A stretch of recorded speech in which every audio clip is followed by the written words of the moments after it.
For the Chair of Stratford District Council, Councillor Jenny Fradgley. Thank you very much.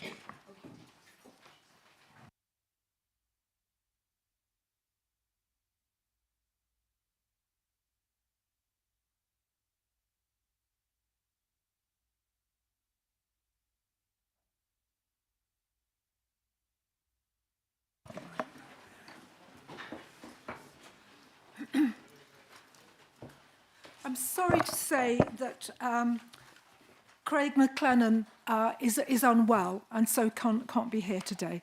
That's why we're going straight into the meeting. So, welcome to this full council. There are no planned fire alarms scheduled at this time. Therefore, should the fire alarm go off, please make your way out of the building via the nearest fire exit to the car park beside the Windmill Public House.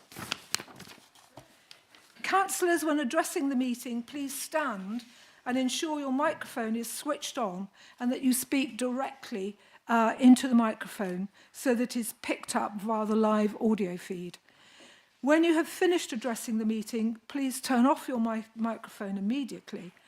Please do not move the microphone from its set position, and when speaking, ensure the microphone is directly in front of you and not to the side or up high. So, moving to item 1 on the agenda is apologies for absence. Are there any apologies for absence? Chair, thank you. Yes, we have apologies from Councillor Pertigella and Councillor Bromwich. Thank you.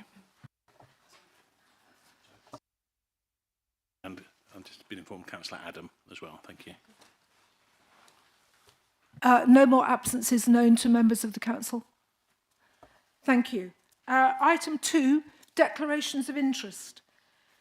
Declarations of interest, I invite the monitoring officer to make a statement. Do any members or officers have any further declarations on the agenda after this statement? Thank you. Thank you, Chair. This is regards the items under the Council's budget. That's items 7 to 10. There is to be a dispensation given that there'll be an item that touches and concerns council tax, which of course all councillors and all public and all staff have to pay. Thank you. Item 3 on the agenda, minutes. Sorry. Wait for councillors and officers to indicate if they have any disclosures. Are there any further disclosures to be made on items on the agenda? Sorry, thank you. Just on behalf of all staff, the pay policy statement's up for discussion today. Just obviously staff have an interest in that, not a pecuniary interest, but an interest in these noting. Thank you. Thank you. Item 3, minutes. I now seek a proposer and a seconder for the minutes of the meeting held on the 9th of December 2024 and the 10th of February 2025. Do I have a proposer?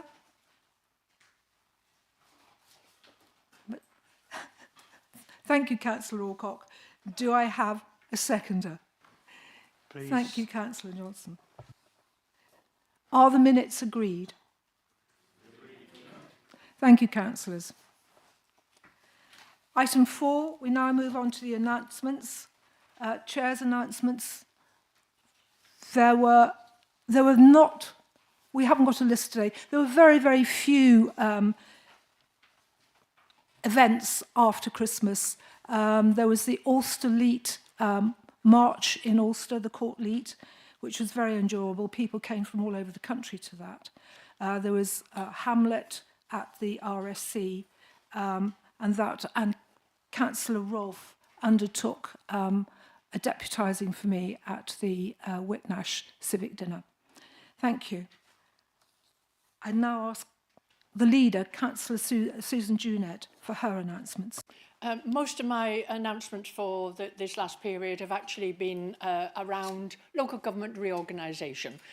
Numerous meetings between councils, district councils, partners, parish councils. It came up at the inaugural forum on parish councils as well. An awful lot of time and effort has gone into understanding and liaising with all concerned over this last period. It has taken an inordinate amount of time so far, and will do so proceeding forward. But a lot of my time has been taken up with that. Thank you, Leader. I now invite Chief Executive David Buckland to make any announcements. Thank you, Chair. Just the one announcement, but an announcement I'm really proud to make on behalf of Council.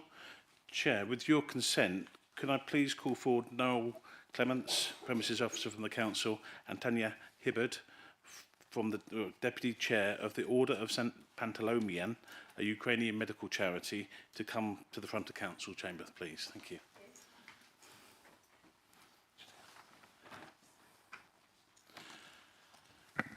Council, today is a very poignant day. It marks the third anniversary of the Russian invasion of Ukraine. Since 2022, the Council, led by Noel Clements, has been using the Council offices in Stratford as a donation point for medical supplies to help Ukrainian medical charities. This is an ongoing commitment, and donations can still be made from Monday to Friday, 9 AM to 5 PM. In recognition of the efforts of the Council, and particularly recognition of the efforts of Noel, Tanya is here to present a certificate of merit to the Council from the Order, I hope I got it right, of the St. Panteleimon. Thank you. Thank you very much. So, thank you for the introduction. Yes, absolutely. So I am the Deputy Head of the Order of St. Panteleimon, which is yes, very, very well pronounced. It is, the order is often called the Oscar of the medical Oscar of Ukraine. So there are committees across the world. We have regular meetings, and organisations and individuals are nominated for outstanding contributions to Ukrainian healthcare and humanitarian efforts. And myself and other colleagues who've obviously been volunteering with me. So I'm also obviously part of Ukrainian medical charity, and we send over medical supplies over to Ukraine. We also fundraise for children's mental health in Ukraine as well. We have projects fundraising for prosthetics for civilians. But the side of things that the Stratford District Council have been helping us with pretty much since the very start through Noel Clements has been collecting medical supplies here, and we are so proud to work with you. We've been getting a lot of donations from the local from the local area, local hospitals and hospices, and I'm very proud to present with this certificate of merit, which is presented for selfless service, high professionalism and civic virtues during Ukraine's war for its independence. Obviously, today is the sort of day where, you know, it's even more poignant to recognise this kind of support. 3 years is the officially today that since Russia invaded Ukraine, and a lot of Ukrainians today are commemorating this sad day, remembering all the people who've lost their lives, civilians and the soldiers, and just, yeah, we are really grateful for all of the support of all of you. So thank you very much.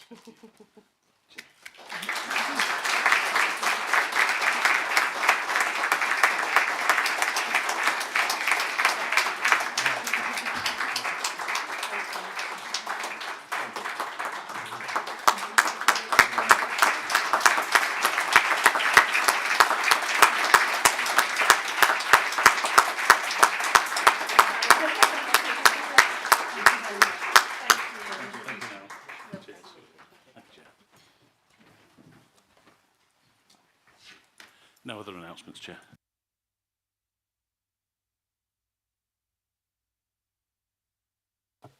Item 5, passing of the former councillor in this council, Councillor Ron Cockings. If I just may say a few words.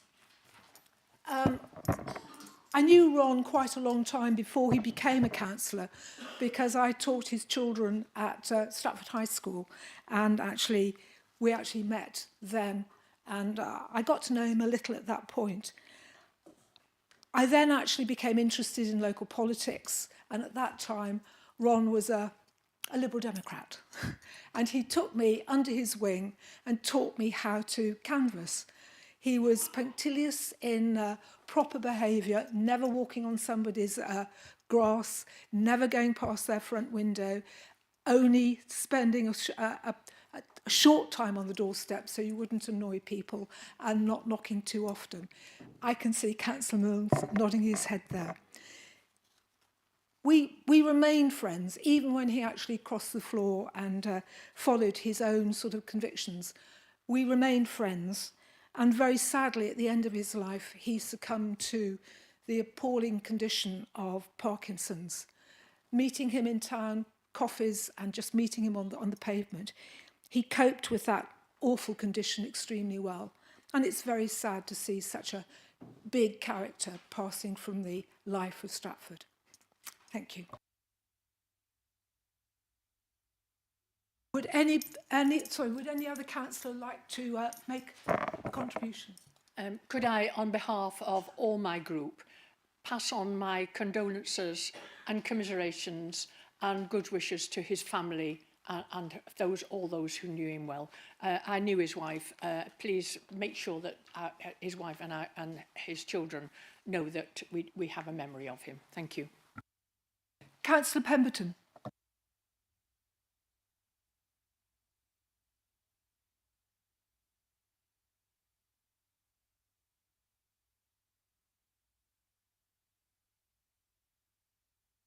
Seems not to. Thank you, Chair. Much like you, Chair, at the beginning of my time as a district councillor, I too had the benefit of Ron's expertise about the etiquette of not cutting across people's gardens and to stay to the point. As a Baggies fan, I always knew Ron as Big Ron. He was a larger-than-life character in many respects. There is no doubt that anybody who met Ron was left without any clarity about his thoughts on any particular subject. And he was willing to share those thoughts and did so in a forthright manner, but I always found with a twinkle in his eye. And he was someone who did believe passionately in public service, and he was, certainly from my perspective, one of a number of people who sort of helped me through, and some of you may have crossed, and I think that's quite a good thing, but Ron was one of life's good guys in that sense. He would give guidance and support to somebody who was new. So I too would just like to pass my condolences on to Ron's family and his loved ones, I was glad that I knew him. Thank you, Chair. Okay, thank you. I would like to move the following: that the Council notes with regret the death of former Councillor Ron Cockings and extends its sympathy to his family and friends in their loss. Item 6. Public participation. May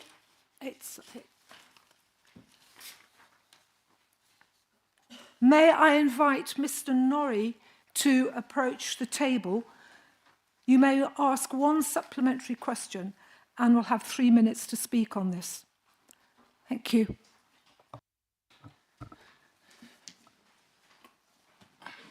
Hi, thank you. So this question concerns an issue on which I've recently written to members of Cabinet, and some of the members of Cabinet came to a meeting with climate activists last Tuesday, which we greatly appreciated. I've also been in private contact with Mr. Coucher about this, and I'm hoping to arrange a meeting with him to discuss the issues soon. I've just seen his response here, so I'll respond to that in a little. For the benefit of other councillors, there is a large body of academic studies showing that building roads tends to lead people to drive more. This is the phenomenon known as induced road travel. This can roughly be explained in terms of simple economic logics of supply and demand. When a good becomes cheaper, more people will buy it. So you can think of time spent in traffic as part of the cost of driving.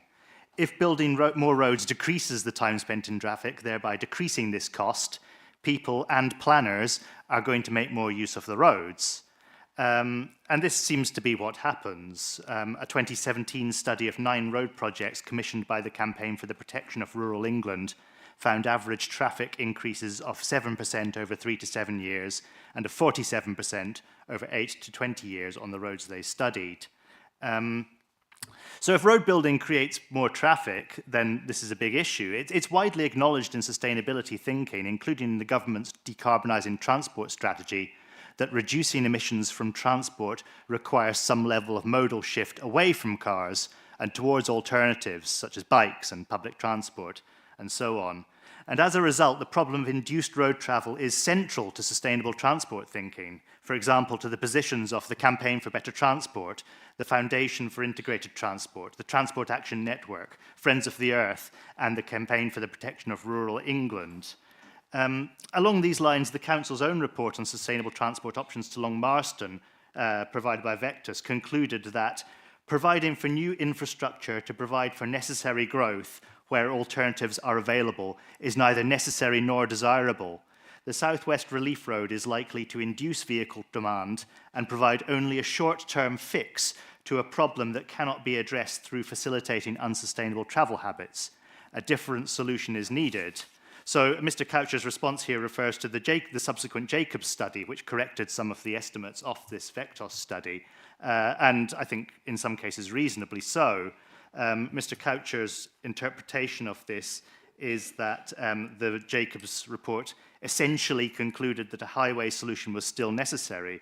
I don't think they say this explicitly, and this is not my reading of the Jacobs study, but I will look forward to discussing this with him. I will do so. So what I've missed in recent council communications and in the SWLP consultation is a recognition of this problem of induced road travel. I didn't see it in the town transport plan that the current road project comes from either. So I would like to ask if the council is looking to integrate an awareness of this dynamic into the South Warwickshire local plan. Thank you. Thank you. May I ask Councillor Coucher to respond? Thank you, Chair. Yes, this has been an issue which the advisory group in relation to the local plan has considered continuously.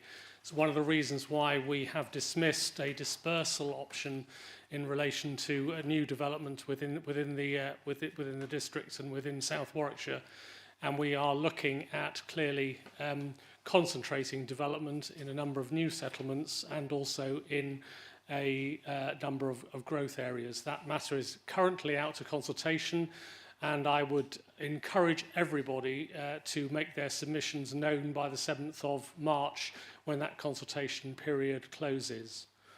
Clearly, in relation to Long Marston and south of Stratford or south of the River Avon, we have a major problem that we are reliant on a very limited number of bridges, including Clopton Bridge, which is medieval, and a former railway bridge in relation to the Seven Meadows Road linkage as well.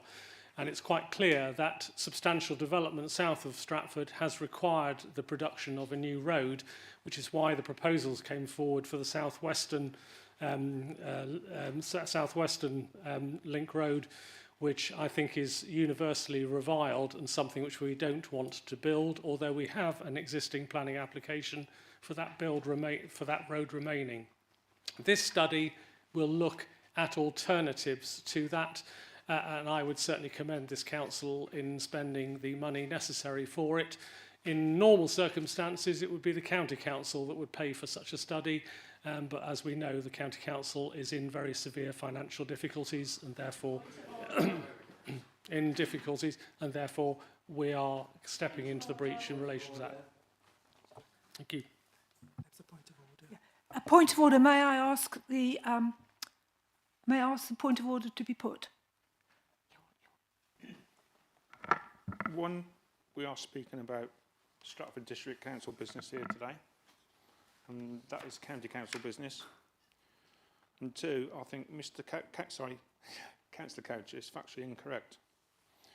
The County Council has a completely signed off audit set of accounts for several years. It's got a 5-year medium-term financial strategy, again, that's been approved and audited, and Section 151 officer at Warwickshire County Council has signed off. So to say they are in financial trouble is not correct. May I ask the monitoring officer to respond, please? Thank you, Chair. The first point to note is that we are in fact in a meeting of Stratford District Council, so any representation should relate to Stratford District Council. Unless facts can be substantiated otherwise, we shouldn't refer to them. Thank you. May I actually ask Mr. Norrie if he has a supplementary question? Sorry, I'm informed that was a supplementary question. I think that was my supplementary question, yes. I was hoping to give you 2 bites of the cherries. Sorry, I put the cherry back on the plate. We can now move on to item 7 on the agenda. Item 7 on the agenda is minute 478 from the Cabinet meeting held on the 10th of February 2025 regarding Treasury Management Strategy Statement and Annual Investment Strategy. I invite Councillor David Curtis, Portfolio Holder for Resources, to introduce this item. Thank you, Chair. This item can be seen on page 22 of the papers in front of you. The Treasury Management Strategy statement details the expected activities of the Treasury function in the financial year 2025 to 26, including the prudential indicators in relation to Treasury Management 25-26 and beyond. The annual investment strategy details the investment instruments that are available to the Council and proposes which of these instruments the Council utilises. So there are 5 recommendations to Council. 1, that the 25-26 Treasury Management Strategy Statement attached as Appendix 1 to this report be endorsed, and the following limits set for A, the overall borrowing limit, £25 million, B, the short-term borrowing limit of £16 million. Secondly, that the proposed prudential indicators for 25-26 contained within Appendix 1 be approved. Thirdly, that the minimum revenue provision, the MRP policy statement, as set out in Section 2 of Appendix 1, be approved. Fourthly, that the annual investment strategy for 25-26, as set out in Section 4 of Appendix 1, be approved. And finally, that the capital strategy 25-26 to 29-30, as set out in Appendix 2, be approved. So I propose those recommendations to Council. Thank you, Chair. I have a seconder for this item. Thank you, Councillor Alcock. So we have a proposer and a seconder. Are there any members who wish to speak on this?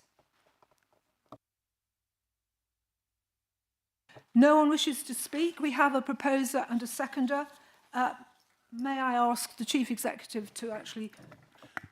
Thank you, Chair. You're going to get fed up with me this afternoon, I'm afraid, because every budget item, every item that's related to the budget does require a recorded vote, and this is the first of the items this afternoon that require a recorded vote. Now, Elizabeth Dixon watched Council last year, and she suggested I should sit down whilst I do the recorded vote for the sake of my back. So if Chair's okay with that, I will sit down for this and possibly some other votes which might be coming later this afternoon.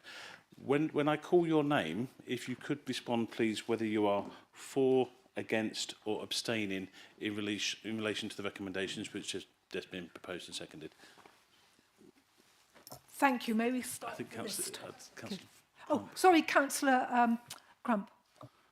Can we be sitting down when we respond back to you as well? I am informed no. Thank you, Chair. So, start with Chair of Council, Councillor Fradgley. Four. Thank you. Councillor Rolfe. 4. Thank you, Councillor Alcock. 4. Thank you, Councillor Coles. 4. Thank you, Councillor Coucher. 4. Thank you, Councillor Crump.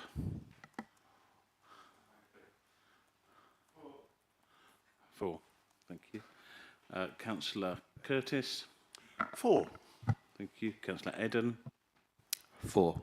Thank you, Councillor Fleming. 4. Thank you, Councillor Ian Freshley.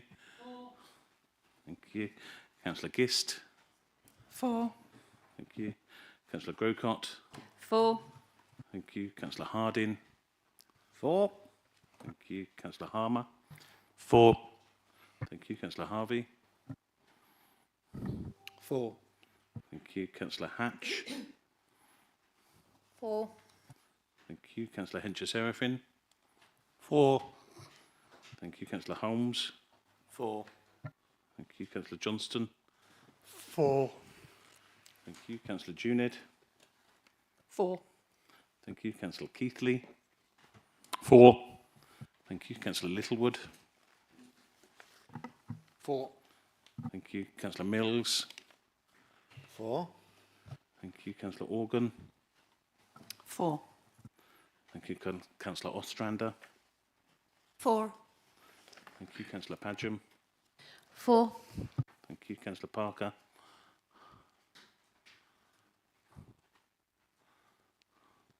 4. Thank you, Councillor Parry. 4. Thank you, Councillor Passingham.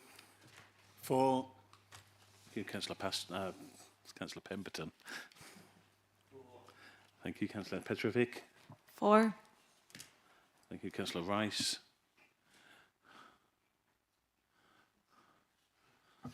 4. Thank you, Councillor Rock. 4. Thank you, Councillor Scora. 4. Thank you, Councillor Shenton. 4. Thank you, Councillor Skinner. He's absent. Apologies, Councillor Stanley. 4. Councillor Wally Hoggins. 4. Thank you, Chairman. That's unanimous. Thank you. I won't say thank you next time every time either, so I'm just... Agreed that the recommendations are noted in the report are approved. Thank you, councillors. If we can move on now to item 8 on the agenda. The Chief Executive to confirm that only the group leaders will give their statements and advise that there will be no debate on this item. That's pretty much verbatim what I was going to say. So this item is purely for statements. There'll be a statement from each of the group leaders. The statement will last no more than 10 minutes, and there will be no debate on these statements. We move then into the budget item, which follows, where there will be debate, but not for item 8, which is statements. Thank you. A call on the monitoring officer. Thank you, Chair. Just to follow on from the Chief Executive and your request, in terms of the items which follow on thereafter, there will be a maximum, as you've heard, on items 9 and 10, of 5 minutes each, with only the group leaders being allowed additional time to speak. Thank you. Thank you. I'd now invite the leader of the council to address the meeting. Thank you. Over the next 5 years, and bearing in mind local government reorganisation, our communities and residents will face a range of challenges. And we need to address that in this budget and also going forward. We were able to address quite a lot of the challenges ahead in the council plan for 23-27, but others have emerged. The funding for local government across the country has been a concern for the past 10 years. Stratford District Council has seen funding decline by 17%, while the council has been subject to 24% inflation over the same period.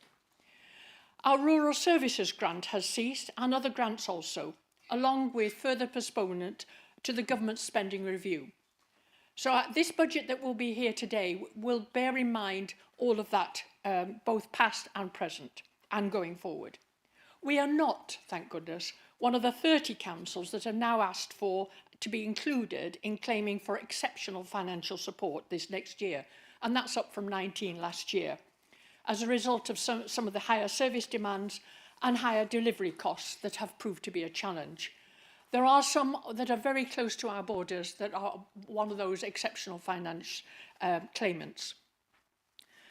The uncertainties around the proposed local government reorganisation is a challenge that we have to face over this coming year to ensure that residents continue to receive high quality services.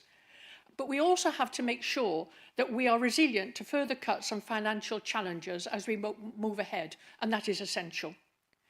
Meanwhile, through the South Warwickshire Local Plan, it's our task to plan for infrastructure and affordable homes that over the next 25 years, even beyond the time that the District Council will be in existence.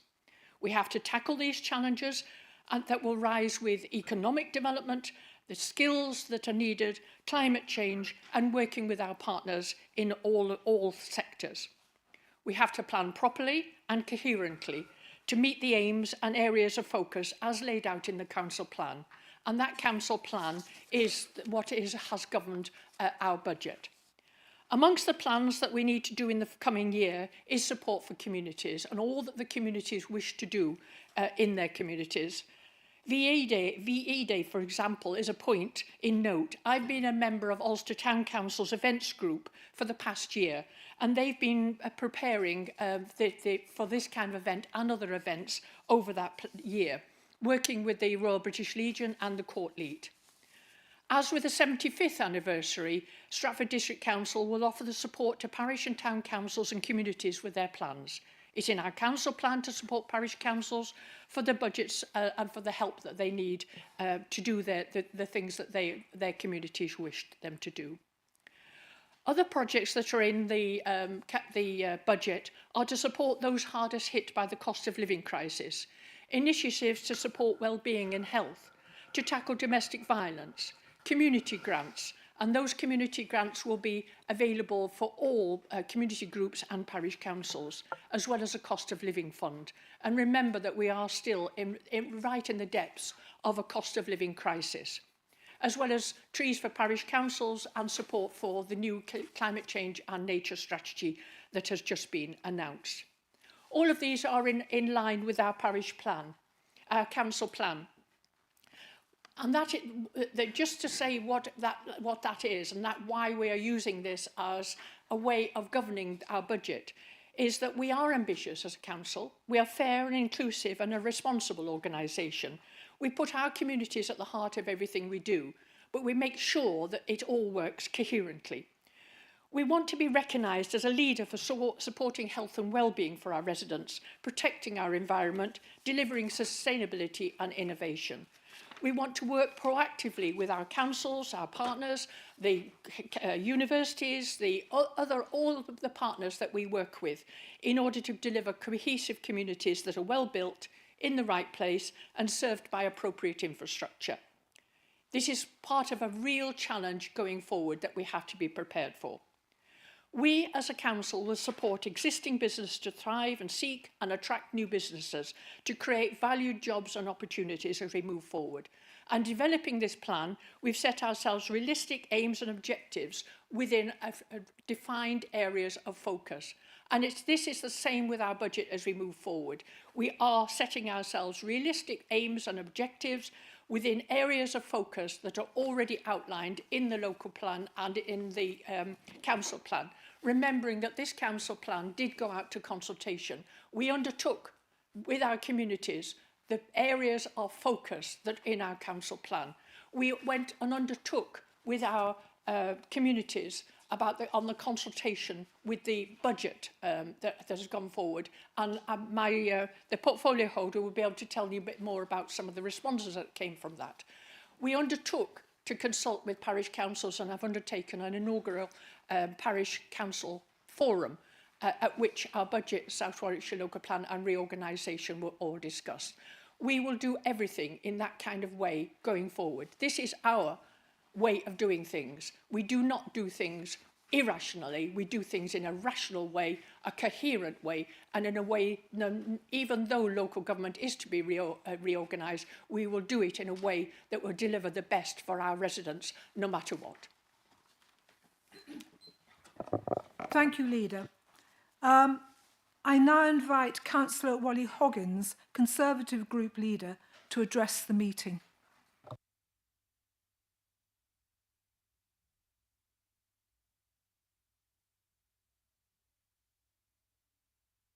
Gosh, Councillor Junid, that's 6 minutes that we'll never get back. May I offer a simple summary for anyone else who sort of lost the will to live in and amongst all of that? It could also have been called How to Waste Money in Spectacular Style by the Lib Dems, or the Lib Dem Budget That Doesn't Care About You If You Don't Live in Stratford Town, or How Not to Achieve Anything of Any Value, or How Not to Make Any Difference to the lives of residents in the wider Stratford-on-Avon district. Many should feel alarmed by this, and here's the evidence. It's not limited to, but it's highlighted by this list of your budget proposals. £100,000 allocated to the Arden Street, Windsor Street car parks. This money should have been allocated from the gateway proposals, and the proposed study makes no difference to traffic, congestion and car parking in Stratford. £250,000 for a Stratford Relief Road. This has been visited before, with many studies being done on a single proposed solution. Any relief road is reliant on central government funding, and the lack of which has prevented the current and agreed relief road from being built. Can I just warn everybody that additional reports or studies will undervalue properties, those that may be affected by alternative routes, and also it also means for property owners that they could have the unenviable task of compulsory purchase in order to facilitate any other route out of town. Without funding being available, you aren't going to get to that relief road. And can I suggest that a Lib Dem controlled council and a Lib Dem MP are not going to be able to get any funding for any sort of road? So £250,000 well and truly wasted there. Currently, by our calculations, the climate funds and climate change panel projects are holding in around about the figures of £1.9 million. This is an obscene amount of money when so many are facing financial hardship, including the vulnerable elderly. And finally, for today's, because I'm not going to bore people, finally, the belter that is nearly 1.2 million being spent on the hydroelectric scheme from the River Avon in central Stratford. Who's going to benefit from it? It's not going to be any near residents. It's a total and complete white elephant and a total and complete waste of money for our residents. Because let's not forget, it is all of our residents, those that live in Southam, Brailes, Tysoe, Kyneton, Bearley, Bidford-on-Avon. It is their council tax that pay for public spending. The council has no money of its own. There is only taxpayers' money, which you seem hell-bent on spending without any shame and in the most profligate way possible, whilst demanding even more taxes from our residents.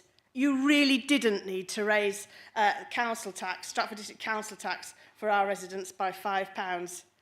This budget is designed to capture headlines for the forthcoming county elections. It will make little tangible difference to the vast majority of residents, and I find that particularly shameful. Thank you. Thank you, Councillor Wally Hoggins. May I now invite Councillor Passingham, Green Party Group Leader, to address the meeting. Thank you. There's much to support in the Lib Dem budget proposals. In particular, we like spending on trees for parish councils, pedestrianisation, the hydroelectric scheme, the support for cycle routes, and the funding for the Climate Change Fund. Could I remind people that climate change is going to affect all our residents, and we need to do something about it. We've passed a resolution saying we're in a climate emergency, so we need to do things that can mitigate it, and and alleviate it in the future, which will be to the benefit of all our residents. Much of the rest of the budget is to give our council staff more resources and staff, which is obviously needed with all the extra responsibilities that are being loaded on the council, and we support that as well. But there is one thing in this budget that we think the administration should really consider withdrawing, and that is the £250,000 towards a feasibility for a road south of Stratford, whatever you call it. You've heard what Stephen Norrie has to say about induced traffic. It won't. Building more roads will not improve the situation in Stratford. What is really needed is a feasibility study for the rail link. The rail link will enable the building on Long Marston Airfield. If for some reason that feasibility study says you cannot build the full 10,000 houses or whatever it was and create a place that's going to be almost as big as Stratford, then there ought to be a limit on the number of housing that is built on Long Marston, and a lot more land has come forward in the Southwest South Warwickshire local plan, which is available for building on. But certainly by restoring the link to Long Marston and Honeybourne, they will enable some of that building to be made out there. So that's what we think that money should be spent on. There is much. Well, there are quite a few items in the Conservative amendments that we also think are very interesting and we would support, such as the emissions charging zone and the park and ride and the solar panels on car park roofs.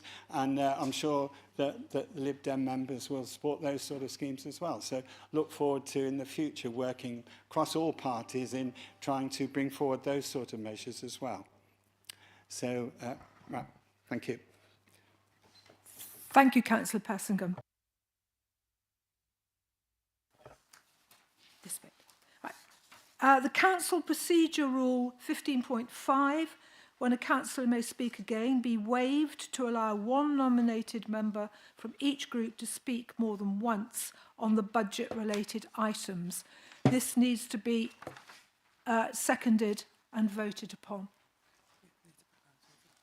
May I have a seconder? Thank you, Councillor Coles. Do we agree to this? Agreed. Thank you very much. So we now move on to item 9 on the agenda. Chair, as on the previous item, item 8, in accordance with the Local Authority Standing Orders England Amendments Regulations 2014, a recorded vote will be taken on the revenue and capital budgets and for the council tax items. Each speaker will have 5 minutes. Thank you.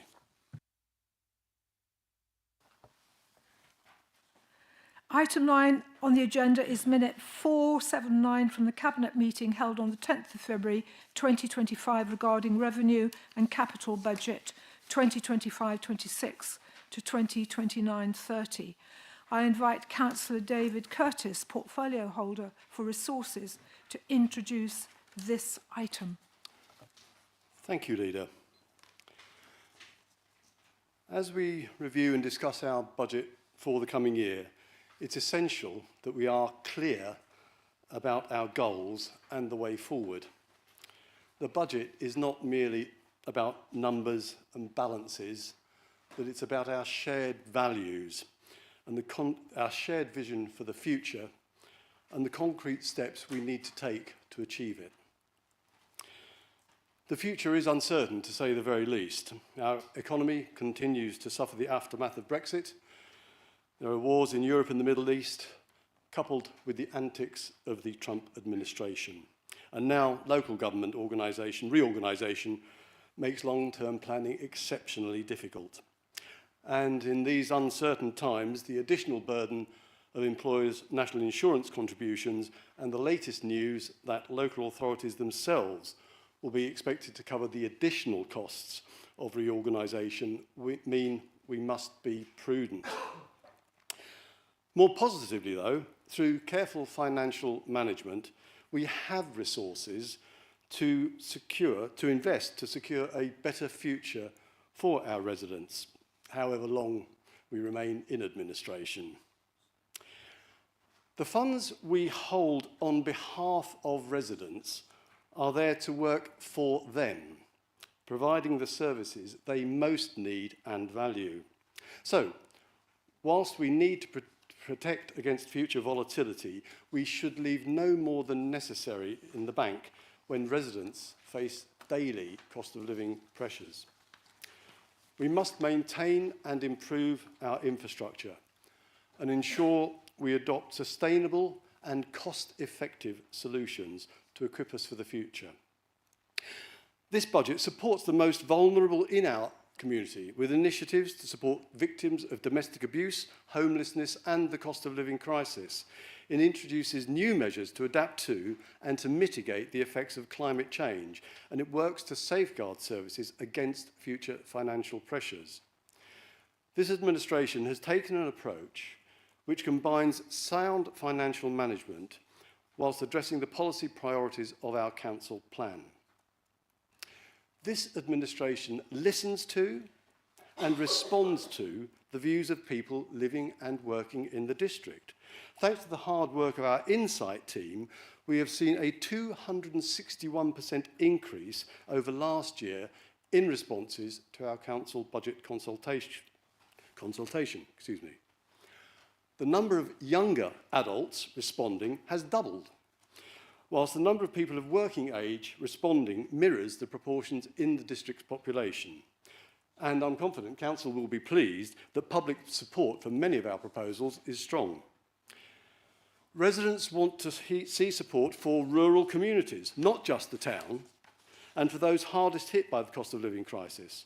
Respondents also welcomed new initiatives to support health and well-being, and this administration's continued commitment to tackling the effects of climate change. For example, more than 70% supported £30,000 for Women's Aid Domestic Violence Project and community grants of £250,000 to enhance and improve community facilities, especially in rural areas across the district. Two-thirds of respondents support our proposals to invest £2.5 million in housing to rent, again, across the district, reducing expenditure on temporary accommodation and offering additional emergency accommodation for victims of domestic violence. A new health screening programme in partnership with the Graham Fulford Trust costing £80,000 was welcomed. And we have increased to £600,000 the cost of living crisis fund for residents, I'm sorry to say this again, but residents across the district affected by the cost of living crisis. We cannot be complacent if we're to meet our target of being carbon neutral by 2030. 30 seconds, Councillor. And clearly, Councillor Wally Hoggins has already undertaken a detailed feasibility study of the hydro scheme, so residents, the 60% who supported the development of that scheme, will be rather disappointed. We will ensure we have a robust business case. This Liberal Democrat administration works with our communities, we've listened to their priorities, and we act in their interests. Those principles are at the heart of this budget, which I therefore propose for consideration by Council. Thank you. Thank you, Councillor. I call for a seconder. Thank you, Councillor Junid. I now invite the Conservative and Green leaders to present amendments to the budget. May I invite Councillor Wally Hoggins to present the Conservative Party amendments to the budget. Our budget proposals seek to provide a tangible legacy of Stratford District Council for our residents, we will cease to exist. We will be the last district councillors for Stratford District. So therefore, the Conservative budget proposals before you on the grey sheet seeks to adhere to the following principles: clarity, achievability, sound financial judgment, and of benefit throughout the district. We allocate £140,000 to the viability and implementation of a park and ride scheme that would connect Wellesbourne Market with Stratford-upon-Avon. That does not mean starting at Wellesbourne Market, but would connect Wellesbourne. This initiative would only draw more visitors to Stratford-upon-Avon and help alleviate parking pressure in and around Tiddington, as this scheme would seek to alleviate perceived significant parking and traffic congestion on match days when the Bards are playing. It would also help to ensure that the Bards fans spend some time in the town centre. It could also help with joined-up thinking. We could also have a joint park and ride with Warwick as well, alleviating traffic congestion in both Warwick and Wellesbourne. I'm saddened that this hasn't been met with universal pleasure by the District Councillor for Wellesbourne. We propose £100,000 to introduce emission charging for high-polluting vehicles in Stratford Town Centre. That's just in the immediate town centre, and the cost would be for additional ANPR equipment. We also ask that the £1.9 million is used to fund flood prevention schemes for individual properties and flood mitigation schemes on or near main watercourses of the Avon, Stour and settlements in flood zones 2 and 3. We want to grant match funding of EV points in village halls or community buildings throughout the district. Funds of £14,000 per year for councillors for 2 years to be used for discretionary grants for spend within their wards. This money puts the money at the heart of the communities that we represent. We want to fund photovoltaic panels on the roofs of all open-air and multi-storey car parks. The income to the Stratford District Council is obvious. The Bridgeway car park could have two-tier car price scheme. One price for SDC residents and another for visitors. This would mean abolishing the retired car age parking permits. This is a benefit for all residents and would encourage much greater footfall in Stratford Town Centre if others were able to access cheaper car parking. We propose that actually we look at using funds to promote the current cycle path schemes that we have around the district that are vastly underused, in fact not used at all, as some car drivers would attest to, and we think that £10,000 would be well spent encouraging the use of the cycle schemes that we currently have there. And we also say that £50,000 should be allocated to fund the 80th anniversary commemorations of VE Day and for councils to be able to apply for that funding. Thank you. Thank you, Councillor. May I have a seconder for the Conservative? Thank you, Councillor Shenton. We debate this now for a minute. Yeah. Now, would any? I think Ian wants to talk. Right. So I was just going to say yes, I'll second it, but reserve my right to speak. Thank you. Okay. I invite comments from the floor.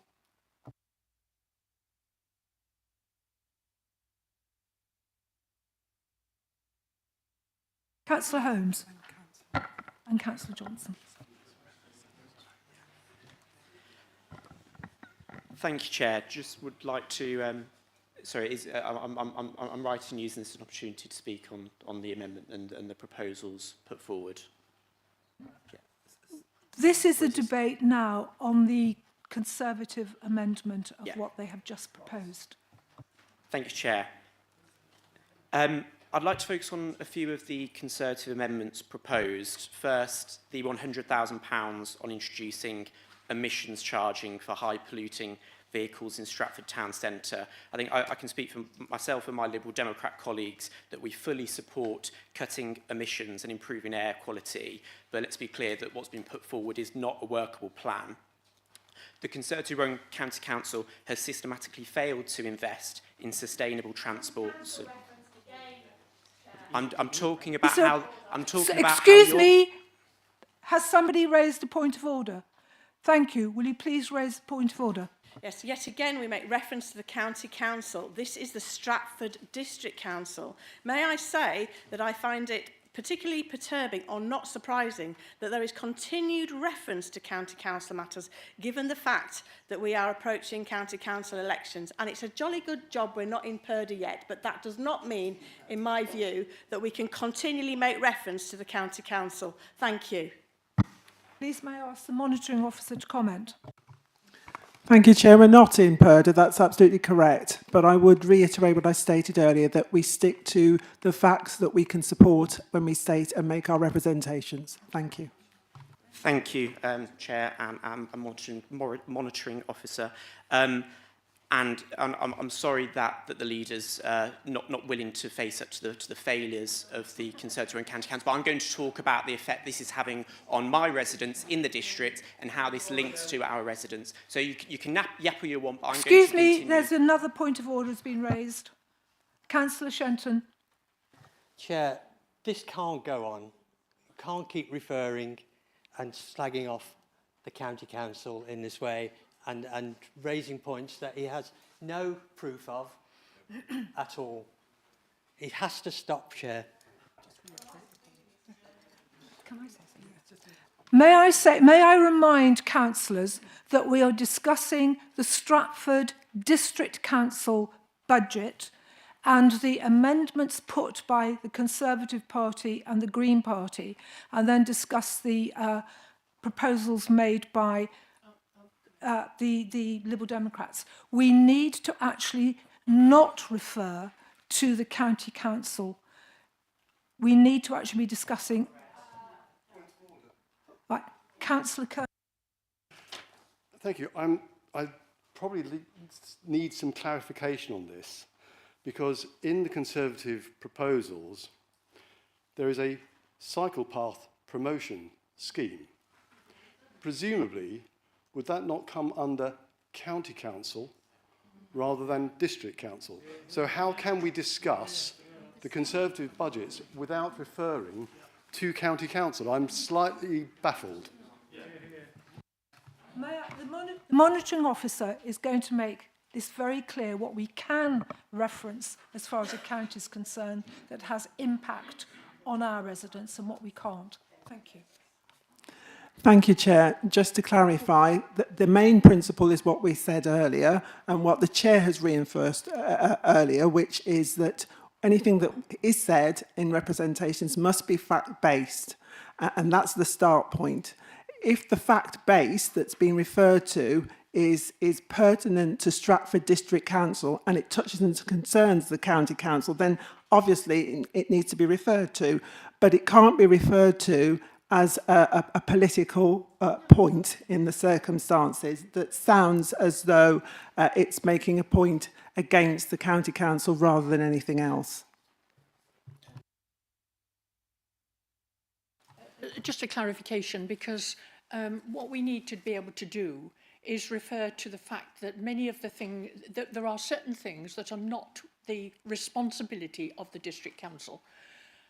For example, flooding is the responsibility of Environment Agency. That is a fact, and we refer to it. Transport policy and strategy is not the responsibility of the District Council, it's the responsibility of the County Council. Other responsibilities are the responsibility of the West Midlands Combined Authority, not this District Council. That is factual. And if we refer to things in that factual manner, then we can refer to them, because this is District Council. If a District Council in its budget cannot do things because it does not have the powers, because the power lies with another body, then in fact we can actually say that this cannot be discussed here because it is not our responsibility, but we can refer to the fact that there is another authority that is responsible for it. Thank you, Chair. I think that's what I actually referenced earlier. If it's factual and it touches and concerns something that is relevant to Stratford District Council, then it's absolutely fine to refer to the council, the County Council. The point that I was making is that referring to the County Council as a point which is more political based, rather than as if we're in Purdah, rather than talking about a fact which is relevant on The facts of the amendments or the fact of the reports is a different story. Yeah, there is some discontent on this side of here, and I ask that we have a 5-minute, not break, but adjournment, please. A 5-minute adjournment. So that people can gather their thoughts. Thank you. I'm not sure at this point we need a break. We've got clear guidance from the monitoring officer. I think we need to consider what we're saying and make sure it's not a political comment, but it can be a reference as fact to other bodies that we work with. Chair, there are items within both budgets that relate to functions which would traditionally be undertaken by a county council but are being sought to be funded by the district council. I think it's fair to at least relate to that, but it isn't fair to speculate as to why the county council hasn't included those items within their existing budget. Whether that's a reference to any particular financial problem or not at the county council, we're not in an informed position to make that particular judgment. So it's fair enough to say, yes, this would be a county council function. The district council is seeking to fund that on behalf of residents, but I think it's unfair to speculate about the reasons why the county haven't included it in their budget proposals. So may we continue the debate with people making a particular effort to make sure their comments are not political but factual. May I ask Councillor Shanton for his... Thank you, Chair Shenton, but it's fine, it's fine. I think... We're still debating this issue of... We shall come back to Councillor Holmes when this issue... Your comment is to do with the discussion on point of order. Yes, I welcome the monitoring officer's guidance and ruling on this.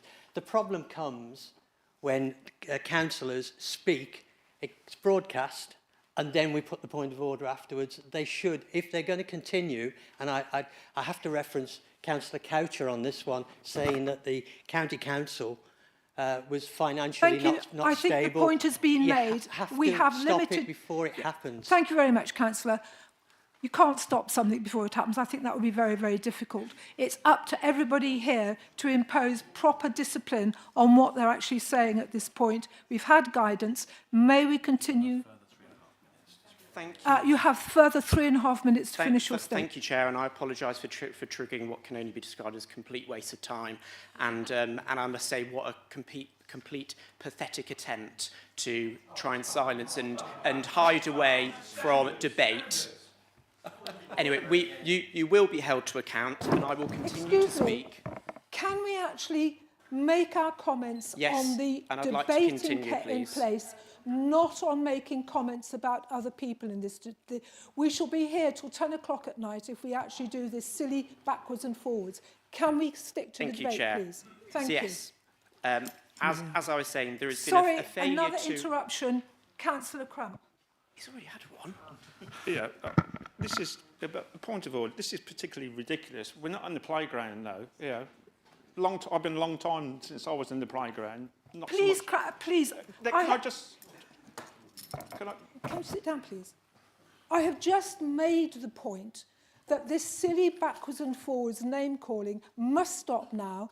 We must continue this debate on the facts of the budgets as presented.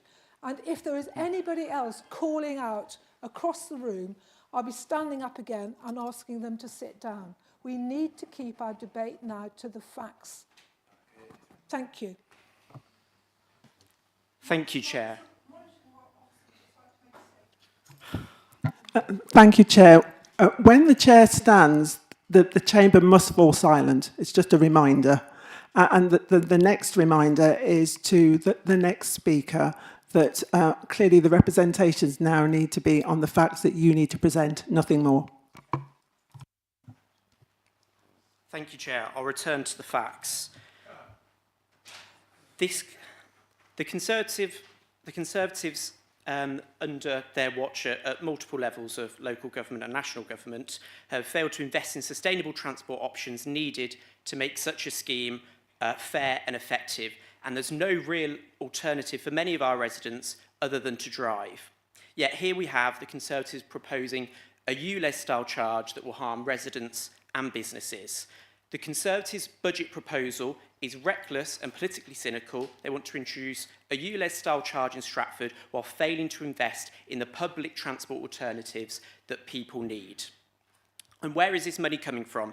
They want to take it from the Stratford Relief Road Study, one of the few serious ways and efforts in which we can reduce congestion in the town.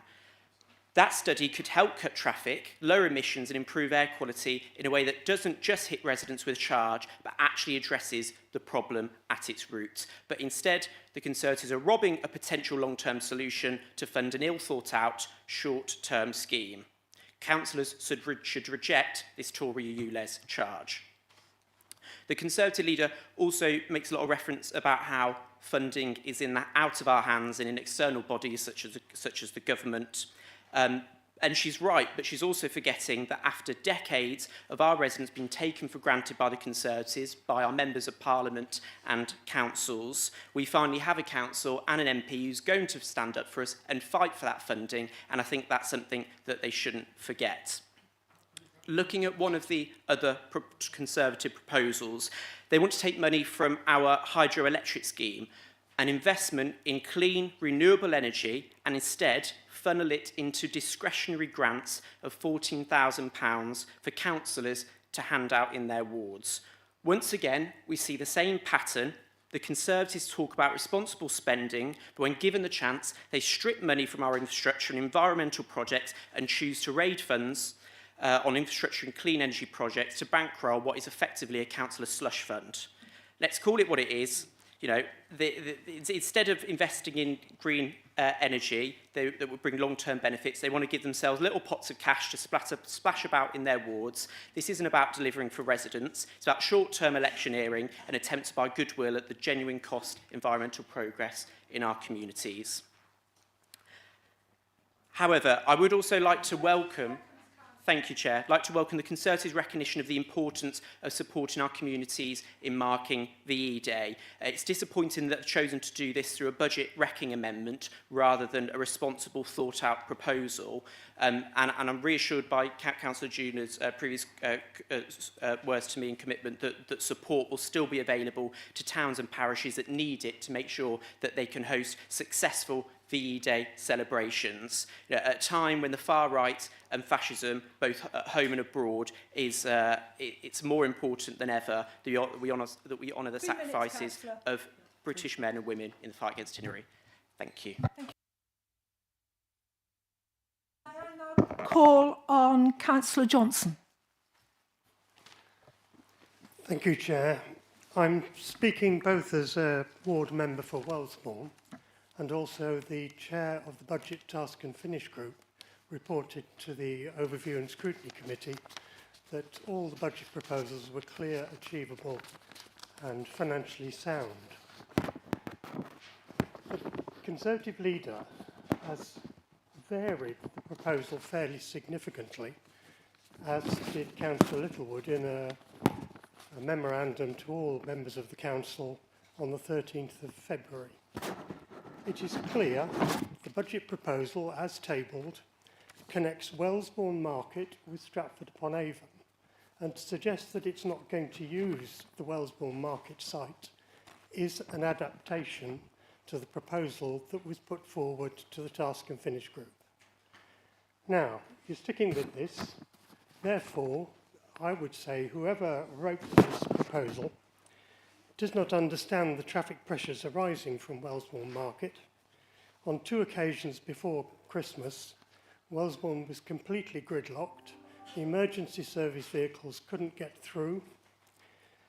And this is not a new problem. I saw recently a newspaper article going back to 1986, which referred to the police sergeant in Wellesbourne. In those days, we had a police sergeant who was going to make himself available to deal with some of the traffic congestion arising from the market.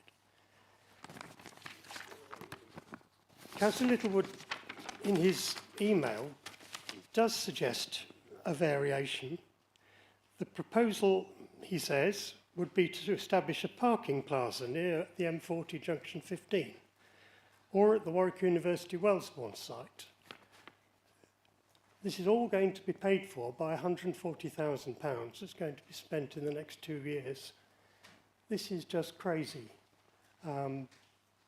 As a resident of Wellesbourne, I just don't believe anyone could have written this who had any understanding of the issues arising in Wellesbourne. Thank you, Councillor. May I call upon Councillor Coucher? Thank you, Chair. I raise 3 issues, some of which have been raised by my colleagues. I think it's really very, very disappointing to see a proposal here which actually takes money away from the Stratford Relief Road. Councillor Wally-Hoggins at the start said there's been many studies of a Western Relief Road. There's actually been none. There's never been any study by any council, this council, county council, anybody.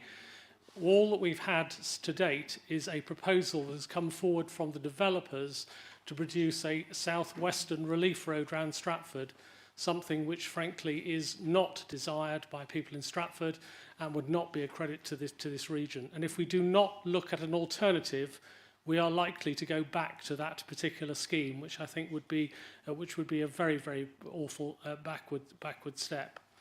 It is really important that we do evaluate that correctly and that we put some money in to do that. So I find the Conservative proposals on that score, frankly, unsupportable as they are. 2 other issues, one relating to individual grants to individual councillors to spend in their ward.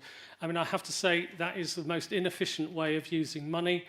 And we have got an environmental programme here that will actually help the theatre, help Stratford, and may indeed create some financial return for this council as well in terms of the hydro scheme, which I think would be very, very good and would be a great advertisement for this district.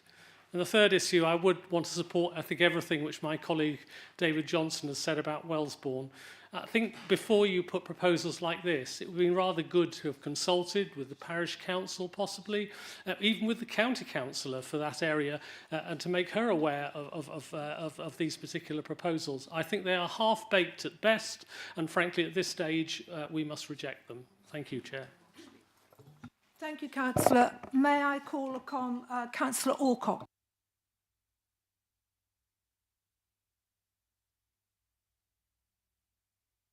No problem. Councillor Littlewood. Thank you, Chair. Well, that was an interesting thing. I've heard some stories taken out of the Donald Trump book of fantasy this afternoon. But however, I will now address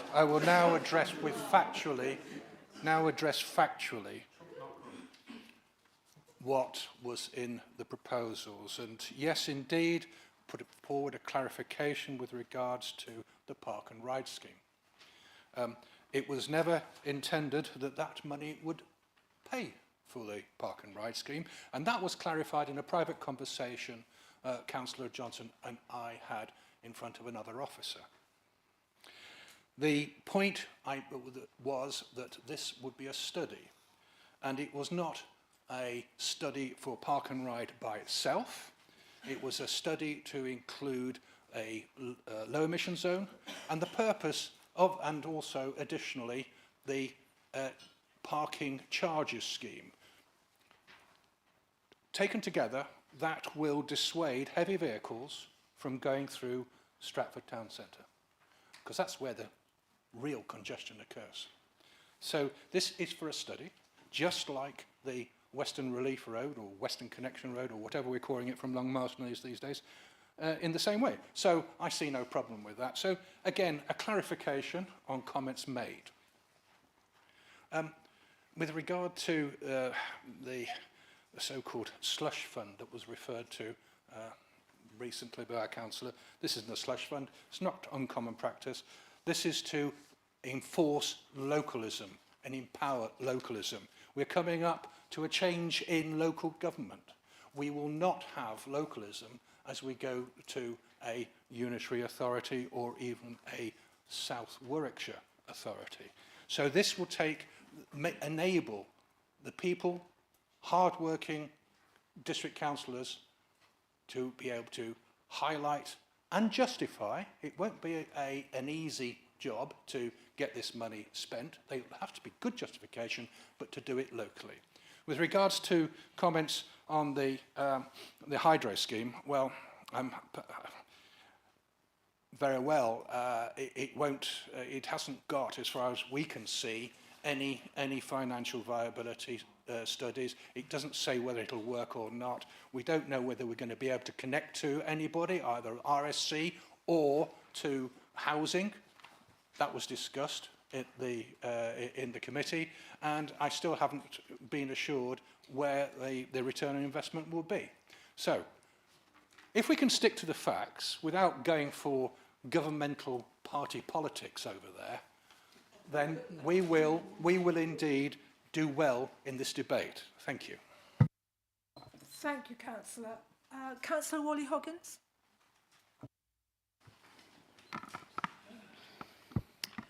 With regard to the Wellesbourne viability study, we are very aware of the issues that are facing Wellesbourne. I myself use that road and route extensively.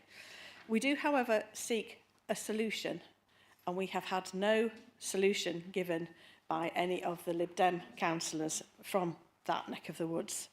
It seeks a solution, it seeks to look at the viability, and that's what we need to remember. This is much cheaper than the £250,000 being allocated for the Stratford Road. We can't just stand by and do nothing and just hope for the best and that it goes away. It isn't going to go away. We seek a viability study for that, that's all. And behind closed doors, individual councillors from within this chamber, not just on this side, have actually expressed not delight, but there's been a light bulb moment that yes, maybe that is the solution to getting car parking in. It is an underutilised road system from Wellesbourne to here during the week. All right, it provides that there. What I would also say to you is that community delegated, please don't overspeak. Community delegated budgets are used extensively. Can I just remind councillors Somebody's that laughing at me. I find it most distasteful. You don't actually speak out loud when a councillor is delivering their view. Please can we actually respect each other's points of view? Thank you. Community delegated budgets are used extensively throughout councils throughout this country. And I think that they're always oversubscribed. The other bit about delegated budgets is that there is a massive amount of transparency as to where the money has been spent on. There are county councillors sitting in this chamber, and you are all very well aware of your own delegated budgets that you have as county councillors and what you spend that money on. You'll also be aware that always that money is oversubscribed, i.e. the demand for that money is oversubscribed. So I think to refer to it as a slush fund is actually demeaning to your colleagues from both sides of the chamber who are saying, who are county councillors who have the use of a delegated budget. And I think that's a disservice that you've done. And also it demeans those that the recipients of such a budget that has made all the difference to them. And for that, I think it's a very great shame that you've made those comments today, when this was to put money at the heart of the community and to get the budget there, as soon as possible. So I ask, what is the Lib Dem solution for the situation in Wellesbourne? Or is it just to pour cold water and laugh and deride any solution or any study that would seek to alleviate the issue? Because that's not what the public want. They seek solution. We offer a solution. Thank you. Thank you, Councillor. May I call upon Councillor Parker? Thank you, Chair. I just want to take the opportunity to comment on the Conservative amendments, and because I was brought up in such a way, I will not refer to anything that we disagree with the Conservatives. We will just simply talk about things that we agree with. And I also want to predicate this briefly by saying that we need to remember that the enemy is not the person who is opposite you. The enemy is the alt-right, which is coming to wipe out democracy, and we are all passionate believers in democracy in this room. So I'll just briefly touch on the park and ride amendment. I would love to see more flesh on this. I think that it, for me, beats the Windsor Street work and the demolition of the car park. I think it's a better proposal. As with the emissions charging, to me, it's not clear, but maybe that is because I just don't know enough, and I would welcome more coming forward on that. The EV stuff, I think, is interesting. I think on balance, we prefer the cycle paths, and we also recognise that you refer to spending money to improve the take-up of cycle paths. Really support that as someone who cycled here today on a cycle path. We could get more use out of them.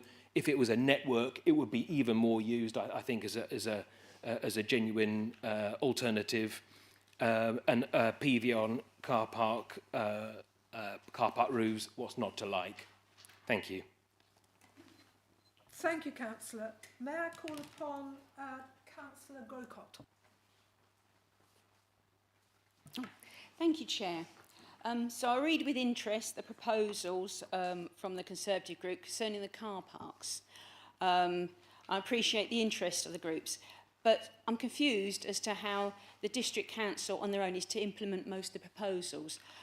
I, in fact, have been in meetings with the portfolio holder for county to actually work towards getting a more holistic view of how we can use our park and rides, on-street parking, and also the public car parks to use our facilities more effectively and also to reduce congestion. So I talk about counting that perspective, okay? So firstly, the viability, of the park and ride scheme. Again, surely you should be speaking to the county council, since again, we cannot implement a park and ride on our own. Obviously, walking forward for the unitary, that could be changed, difference. I mean, reducing traffic congestion around the town centre car park is commendable, but you already have an underutilised park and ride at Stratford Parkway with heavy traffic driving past it to queue along the Birmingham Road. How do we prevent another park and ride from south of the river suffering the same fate?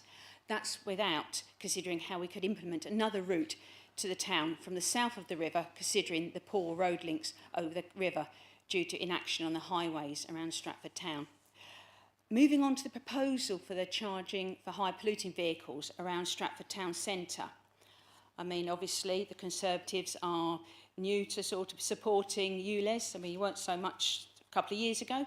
But I would like to point out that this has to be a low emission zone is implemented via the Transport Act 2000 Part 3, which states that it has to be the relevant traffic authority. In this case, it is the County Council. So please have a word with your colleagues when making those proposals. And lastly, the two-tier parking charges, the Bridgeway car park.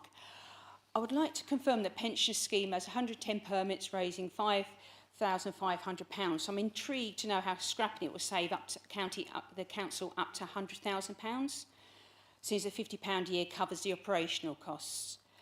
We are reviewing the utilisation of town centre car parks at the moment and cannot see how increasing demand for places just in Bridgeway car park will do anything apart from increasing congestion around the gyratory at this point in time. So in brief, I'm more than happy to consider any proposals that improve congestion and air quality around the district, but these proposals are poorly thought out, and I'm afraid the Conservatives need to be speaking to their county colleagues on these issues. Thank you. Thank you, Councillor. May I call upon Councillor Pemberton? Thank you. May I call upon Councillor Alcock? Thank you, Chair. I'll just raise the one part about the park and ride scheme, the Connect Wellesbourne Market with Stratford-on-Avon. It does say £140,000 allocated to the viability and implementation of the park and ride. So that is actually in there, but I don't think that isn't going to work, but that is the actual wording I'm directly quoting from here. That was the first point. The second bit was the Bridgeway car park. Yes, let's encourage people into Stratford town centre. Let's encourage them to drive in. Let's encourage them to use the Bridgeway car park. And at the same time, let's hit them with the mission charge. It's very much give by one hand and stab them in the back with the other. They are conflicting with each other. We either want to prevent cars coming into the town centre by putting an emissions charge in, or we want to bring them in to use a car park for free. I'm not quite sure which one that is. The £50,000 to fund the 80th anniversary commemoration of D-Day. Anyone sat here or anybody watching who has ever sat on a major event planning for a town council, for a community group, for schools, for high schools, for colleges, this has been planned now for the past 12 months. People aren't starting planning it now. They've been doing it. If you wanted to give £50,000 to fund the 80th anniversary commemorations, that should have been in the budget 12 months ago. Now, things have happened, things have been planned. However, there are other ways this district council can support, and we can speak to officers about that. But bring it in now, 10 weeks before the event, everything's done. Things have been planned because people who care about it have been doing it for 12 months, not starting now. Thank you, Chair. Thank you, Councillor. I now understand Councillor Pemberton would like to speak. Thank you. I was just going to try and help Councillor Holmes, and I am trying to help because Councillor Holmes seemed to indicate a lack of awareness of emissions-based pricing for car parking around the country. And certainly a number of London boroughs already operate emissions-based parking rates based on whether the vehicles are petrol or diesel. Typically, there's an up rate for diesel. And I was trying to do this in a way of trying to help and be positive, because may I observe that in my more than 20 years in this chamber, this is probably the worst bad-tempered debate around council tax that I can recall. I find myself in agreement with my Green colleague. For those of us who try to regard ourselves as broadly in the centre and trying to do the right thing, and don't look at me quizzically, Councillor Holmes, I would absolutely put myself broadly in the centre, okay? We are not doing ourselves any favours. And Councillor Potts, absolutely, the alt-right is laughing at us. We're spending too much time digging each other out rather than actually thinking about what we're going to do. So excuse me, Councillor. I was trying to... Please, will you just listen to the Chair for the moment? Yes. We have had this debate about saying inappropriate things. We're not talking about national politics here. We're talking about our budget. So but I'm talking about locally how we should reflect upon how we engage with each other, how that impacts people's views of us, and that may be on the edge of what we should be talking about, but I think it's important. So I was trying to be helpful in the sense of there are schemes out there, and I think that in terms of the concept of emissions-based pricing, it is about changing behaviour. And somebody in this chamber once said that we will get to a point of dragging people kicking and screaming to change around climate change. So charging more for more polluting vehicles, and it might be lazy stereotype, but generally speaking, they are bigger vehicles and they are more expensive vehicles, and driven more often than not by the more affluent. I do get the argument about older cars, etc. But those who can afford to pay should, in my view, and it would affect me as my wife has a car that would be hit by a sort of emissions-based charging. I have an electric myself, but there we go.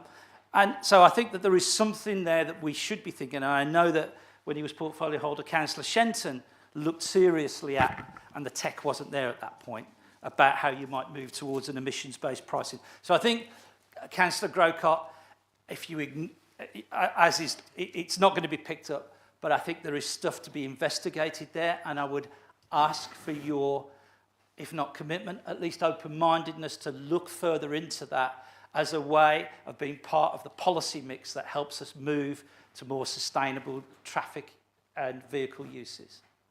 And I apologise for going towards the end. So again, I am trying to be polite within the debate, Chair. Thank you very much for your considerations. Thank you. May I ask Councillor Rolfe? Thank you, Chair. I mean, it's interesting, the debate about emissions from cars and lorries going through Stratford. So approximately 200 to 400 lorries, all bursting out with gas-guzzling emissions going over our bridge every single day in Stratford. We are trying to put money into a scheme where we can look at an alternative road to take those lorries out of Stratford. We don't want them in Stratford. Nobody wants them in Stratford because they cause a lot of issues, particularly in my ward. So I'd just like to say that we are going to we're going to spend that £250,000 wisely, looking at an alternative to take these lorries and the gas-guzzling machinery out of Stratford. And just for information, my husband drives a diesel car, and if this proposal went forward, he would not be able to come into town because we don't have any buses even coming past our house. So thank you very much. Thank you, Councillor. May I ask Councillor Crump for his contribution? Thank you. Thank you, Chair. And, I must apologise if I did speak over you earlier, so I do apologise, and hopefully you'll accept that. Yeah, again, I think on the conciliatory note, I've got no problems with the debate where, this is an issue that's mainly run by the County Council or flooding at the county, which links in with Severn Trent Environment Agency. And I think we should be working to go with them and potentially supplementing their funding if we want something in that area. And this is the proposals. So I think I would have rather seen the debate gone down that route rather than, it's all the County Council's fault. Secondly, I think we've got to be careful with what language we use. And I'm sure Councillor Holmes, is quite new to this organisation, didn't intend to use the word slush funds, because slush funds have a different meaning to many people. And if you read off Wikipedia, that well-known source of things, or the Oxford English Dictionary or Cambridge, a slush fund is a fund or account used for miscellaneous income and expenses, particularly when they may be corrupt or illegal. I'm sure Councillor Holmes wasn't intending that. This is... I'm just actually spoken to the monitoring office. We've actually resolved the points of order which are raised here. I don't think we did on that, because slush fund is a particularly serious issue. And I might be the only one in this chamber who's ever said, you're a councillor, you get brown envelopes. I'm sure, perhaps I'm in the minority. So therefore, I think we need to use our language properly. And I'm sure... Excuse me, Councillor, I've just been asked by the monitoring officer if you're raising a new point of order. No, I'm going on about the debate, because I will be going on to the debate, because the slush fund was mentioned as part of the funds from the hydroelectric scheme that will be lent to give funds of £14,000 for councillors for 2 years for use for discretionary grants to spend within their ward. So I think, it is actually in the papers there, and I was actually going to quote funds. So, if the monitoring officer has some problem with that, I wouldn't be particularly happy, and I would ask for an adjournment. So, thank you, Chair. No problem with it. Just wanted to clarify whether this was a point of clarification or related to the debate. So, I think we do need to be careful, and I'm sure Councillor Holmes, and I will speak to him after the meeting, that he didn't imply that councillors would be having slush funds for potentially nefarious purposes. So I think we've got to be careful what words we used. And I will admit that I'm a county councillor. Can I just sit down just for 2 seconds? I'm a county councillor, and I get a community grant. And I had a grant from a lady called Jill Cleave at Varsa. I think you might know Jill. Used to be a councillor here, and I think Councillor Orcock knows her quite well. And she just says, I'm writing to express Varsa's sincere gratitude for your support in providing funding through your county councillor grants to our volunteer training programme. Your assistance makes a real difference, and we are truly appreciative of your commitment to supporting local volunteers in Southam, Stockton and Napton. I could go on, but I won't. We haven't got enough time. But it just shows that county councillors and potentially district councillors can make a significant difference in this. So, so I think this is a good scheme. Whether it's funded from the hydroelectric money or funded from something else, I don't care. I think this is a good scheme. So I could go on about one or two other different things. The Stratford Relief Road, I've nearly finished. The Stratford Relief Road, again, I think we need to be open and transparent, because I'm wary about raising expectations of our local residents, particularly Stratford residents, because it says Stratford Relief Road. It does what it says on the tin. It's not the Southam Relief Road. But I'm wary that we are raising expectations that's going to take place, and it will take place very quickly. And using the congestion point of view, the direction of travel on this one will be very slow.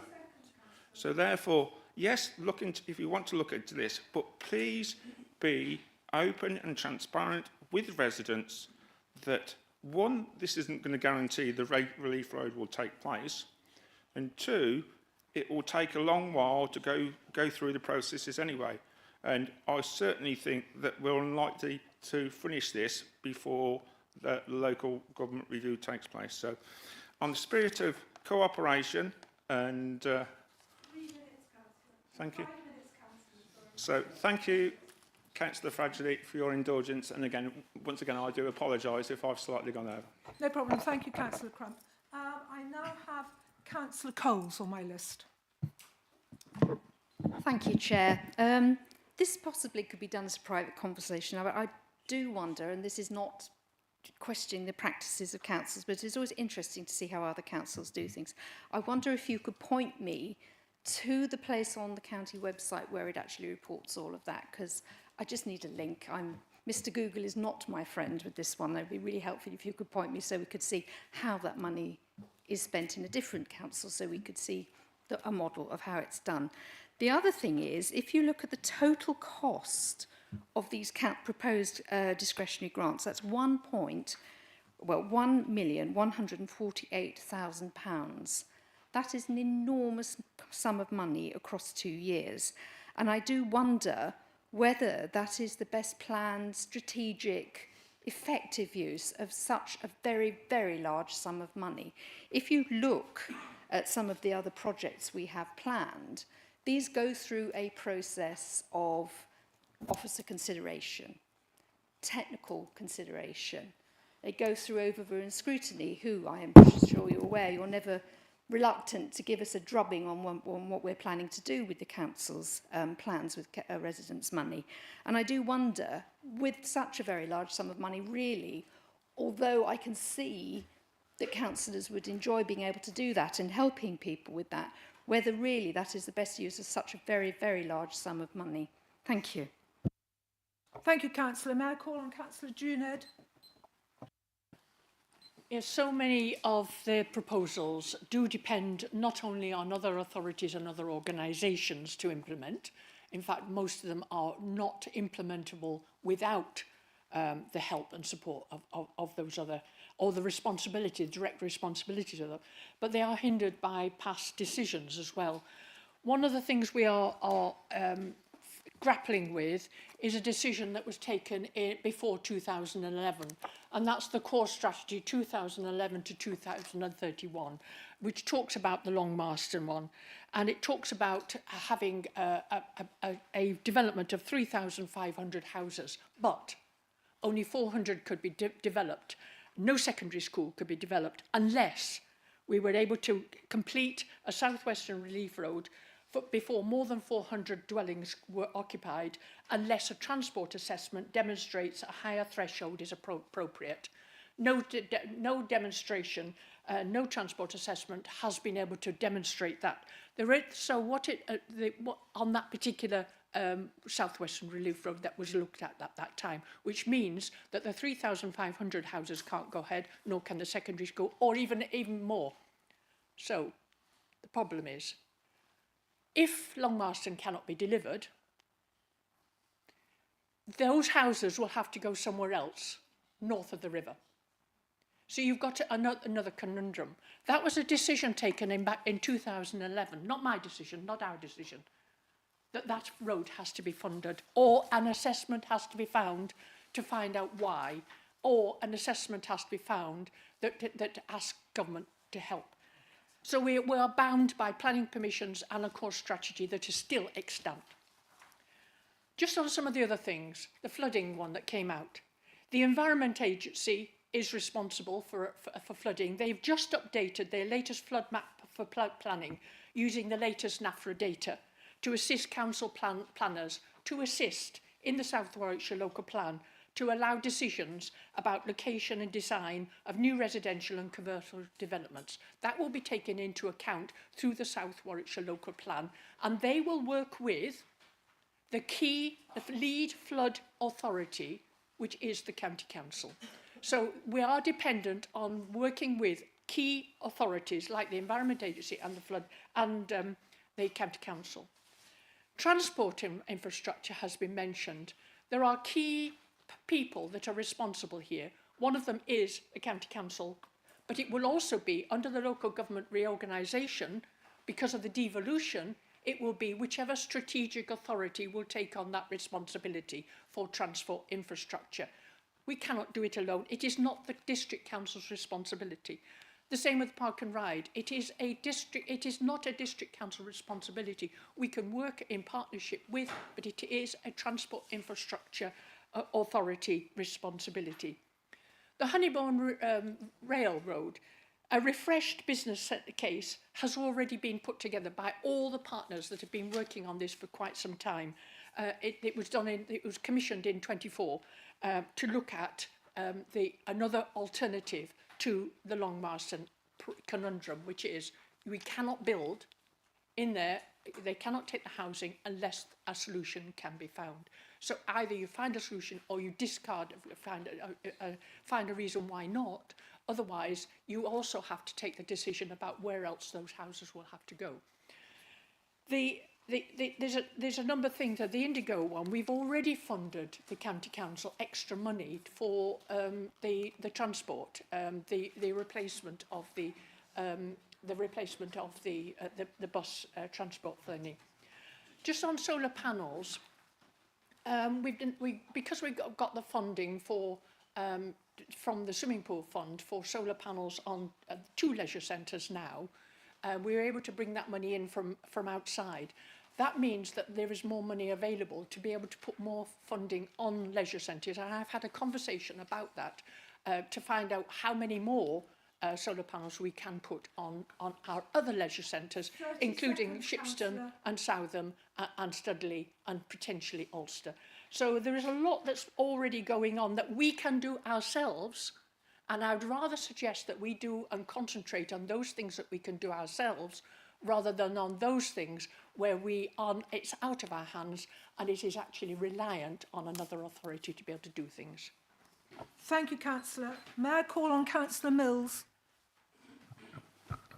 Thank you, Chair.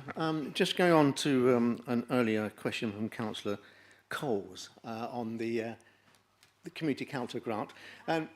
You've got it there. I've got the info from Dominica. Excuse me, we don't have conversations Sorry. in the council. Very sorry about that. We're both at fault here, Madam Chair. But anyway, you've got the information. Jolly good. Is that problem resolved? Yes, it is. Yes, ma'am. Thank you very much. We are now winding up the debate unless somebody else wishes to speak. And you can't speak twice, I'm afraid. If you've had one bite of the cherry, that's it. May I call on Councillor Shenton, who seconded this, for his right to speak? Thank you, Chair. I'm not going to rehash the whole thing and go through the whole... Yes, I know, thank goodness. Yeah. The only thing I will say on the question over the county councillors' funds is that you could have just asked Councillor Rolfe or Councillor Fradgley. They would tell you how they use their funds. I think it was out of order, as we've already said, to talk about slush funds. I think that was a terrible thing to talk about live on stream. So working down through these proposals, Councillor Johnson, just summarising, has said that the £140,000 allocated to viability scheme, and I think it would actually mean viability and partial implementation, but is crazy. I'd actually disagree. I think we need to look at parking, pushing as much parking out of the town centre as possible. We have a big problem in Stratford with congestion and cars obviously coming over the Clopton Bridge and down the Birmingham Road. Anything we can do to relieve that has to be a good thing. So emissions, moving on to the emissions charging for high polluting vehicles, something that Councillor Pemberton and I spoke about a few years back now. It is possible to do it because we own those car parks. So it is possible to do it. It is possible to use the AMPR system to be able to charge so that, if you like, electric vehicles and mobility are on the ground floor and the highest polluters are on the top floor. It has to be the way forward to try and take traffic out of town, and those more able to pay. They pay more. That has to be a green initiative. So I fail to understand why I think it was said it was not workable. Yes, it is workable, for sure. Flood prevention schemes, well, I think I take Councillor Junard's point on that, but I would also say that even to do the hydro scheme, you need the cooperation of other partners.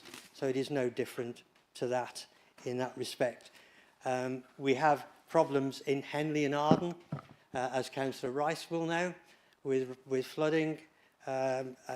We hear from you, Councillor Junard, about flooding around Ulster, and this is an attempt to try and put some money towards that and work with partners on that. Grant funding for EV points in villages, halls. Most EV charging points are in the town centre. It's unfortunate, but the operators do cherry pick. Whereas we have lots of village halls, community centres, we could fund EV chargers there, help them to put chargers on all village halls. Hydroelectric scheme. Well, we've talked about the £14,000 council funds.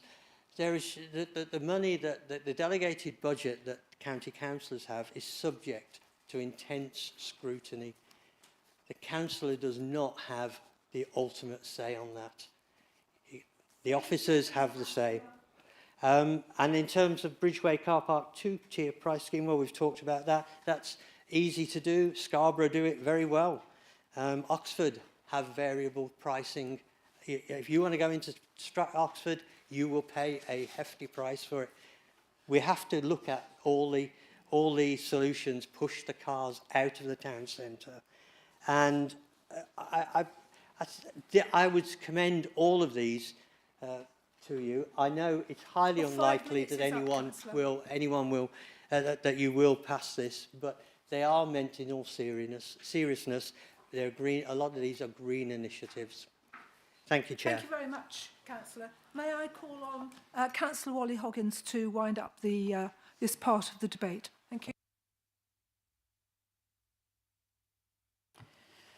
I think it's really unfortunate that so much of this debate has been hijacked, that the budget proposals put forward to you here showed sound financial judgment and are of benefit throughout the district. I think that we try very hard not to pick on individual words, etc. But these were made in the spirit of doing something rather than doing nothing. And I think that these offer some really good proposals for the district, and we are proud of them. Thank you. Thank you, Councillor. May I call on the Chief Executive to call the recorded vote? Votes, Chair. So there's 9 items included within the Conservative budget, and the proposer has asked that they're considered individually, so there'll be a recorded vote in relation to each of the items. Now, as I go through the items, if I call your name again, would you indicate whether you're for, against, or abstaining against any of the proposals? Point of order, Madam Chairman. Is it possible to take these en bloc, or is that not permitted? Not without the proposer's authorisation, no. Is it possible to ask the proposer if she would consider them en bloc? I gave it some thought for a nanosecond, Councillor Rock, but regrettably I'm not prepared to do that, because we want to know the individual councillors and their location and what their view is of these matters. Thank you. Okay, thank you, Chair. So the first item proposal that is being considered is the £140,000 towards the Park and Ride scheme. As I say, I will call out your name. If you could please indicate whether you're for, against, or abstaining for that particular item. Chair of Council, Councillor Fradgley. Against. Vice Chair, Councillor Rolfe. Against. Councillor Alcock. Against. Councillor Coles. Against. Councillor Coucher. Against. Councillor Crump. For. Councillor Curtis. Against. Councillor Eden. Against. Councillor Fleming. For. Councillor Ian Fradgley. Against. Councillor Gist. Against. Councillor Grocott. Against. Councillor Harding. Against. Councillor Harmer. Against. Councillor Harvey. Abstain. Councillor Hatch. For. Councillor Hencher-Seraphin. Against. Councillor Holmes. Against. Councillor Johnston. Against. Councillor Junid. Against. Councillor Keithley. Against. Councillor Littlewood. For. Councillor Mills. For. Councillor Organ. For. Councillor Ostrander. Against. Councillor Padgham. Against. Councillor Parker. For. Councillor Parry. Abstain. Councillor Passingham. Councillor Pemberton. Councillor Petrovic. Against. Councillor Rice. Against. Councillor Rock. Against. Councillor Scorer. For. Councillor Shenton. For. Councillor Stanley. For. And Councillor Wally Hoggins. For. Thank you, Chair. I make that 13 votes for, 22 against, with 2 abstentions. So that is lost. Thank you. The second proposal relates to £100,000 for emission charging in Stratford Town Centre. Councillor Jenny Fradgley. Against. Councillor Kate Rolfe. Councillor Alcock. Against. Councillor Coles. Against. Councillor Coucher. Against. Councillor Crump. Councillor Curtis. Against. Councillor Eden. Against. Councillor Fleming. For. Councillor Ian Fradgley. Against. Councillor Gist. Against. Councillor Grocott. Against. Councillor Harding. Against. Councillor Harmer. Against. Councillor Harvey. Abstain. Councillor Hatch. Abstain. Councillor Hencher-Seraphin. Against. Councillor Holmes. Against. Councillor Johnston. Against. Councillor Juned. Against. Councillor Keithley. Against. Councillor Littlewood. For. Councillor Mills. For. Councillor Organ. For. Councillor Ostrander. Against. Councillor Padgham. Against. Councillor Parker.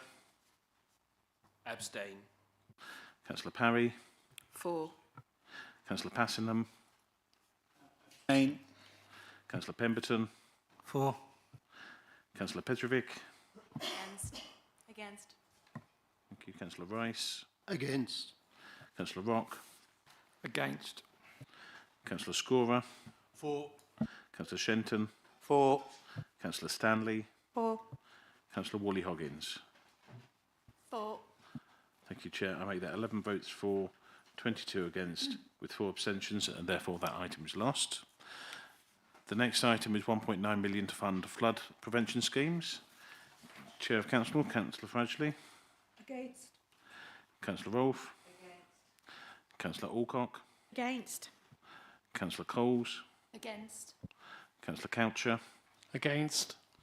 Councillor Crump. Councillor Curtis. Against. Councillor Eden. Against. Councillor Fleming. For. Councillor Ian Fradgley. Councillor Gist. Against. Councillor Grocott. Against. Councillor Harding. Against. Councillor Harmer. Councillor Harvey. Abstain. Councillor Hatch. Against. Councillor Henshaw Seraphin. Against. Councillor Holmes. Against. Councillor Johnston. Against. Councillor Junid. Against. Councillor Keithley. Against. Councillor Littlewood. For. Councillor Mills. For. Councillor Organ. For. Councillor Ostrander. Against. Councillor Padgham. Against. Councillor Parker. Against.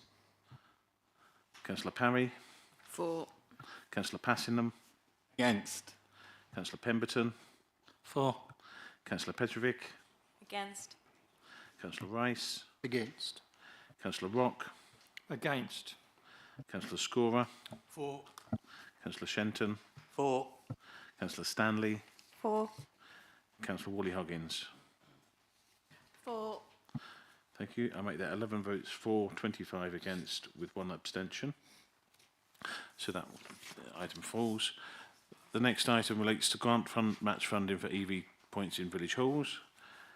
Chair of Council, Councillor Fradgley. Against. Councillor Rolfe. Councillor Alcock.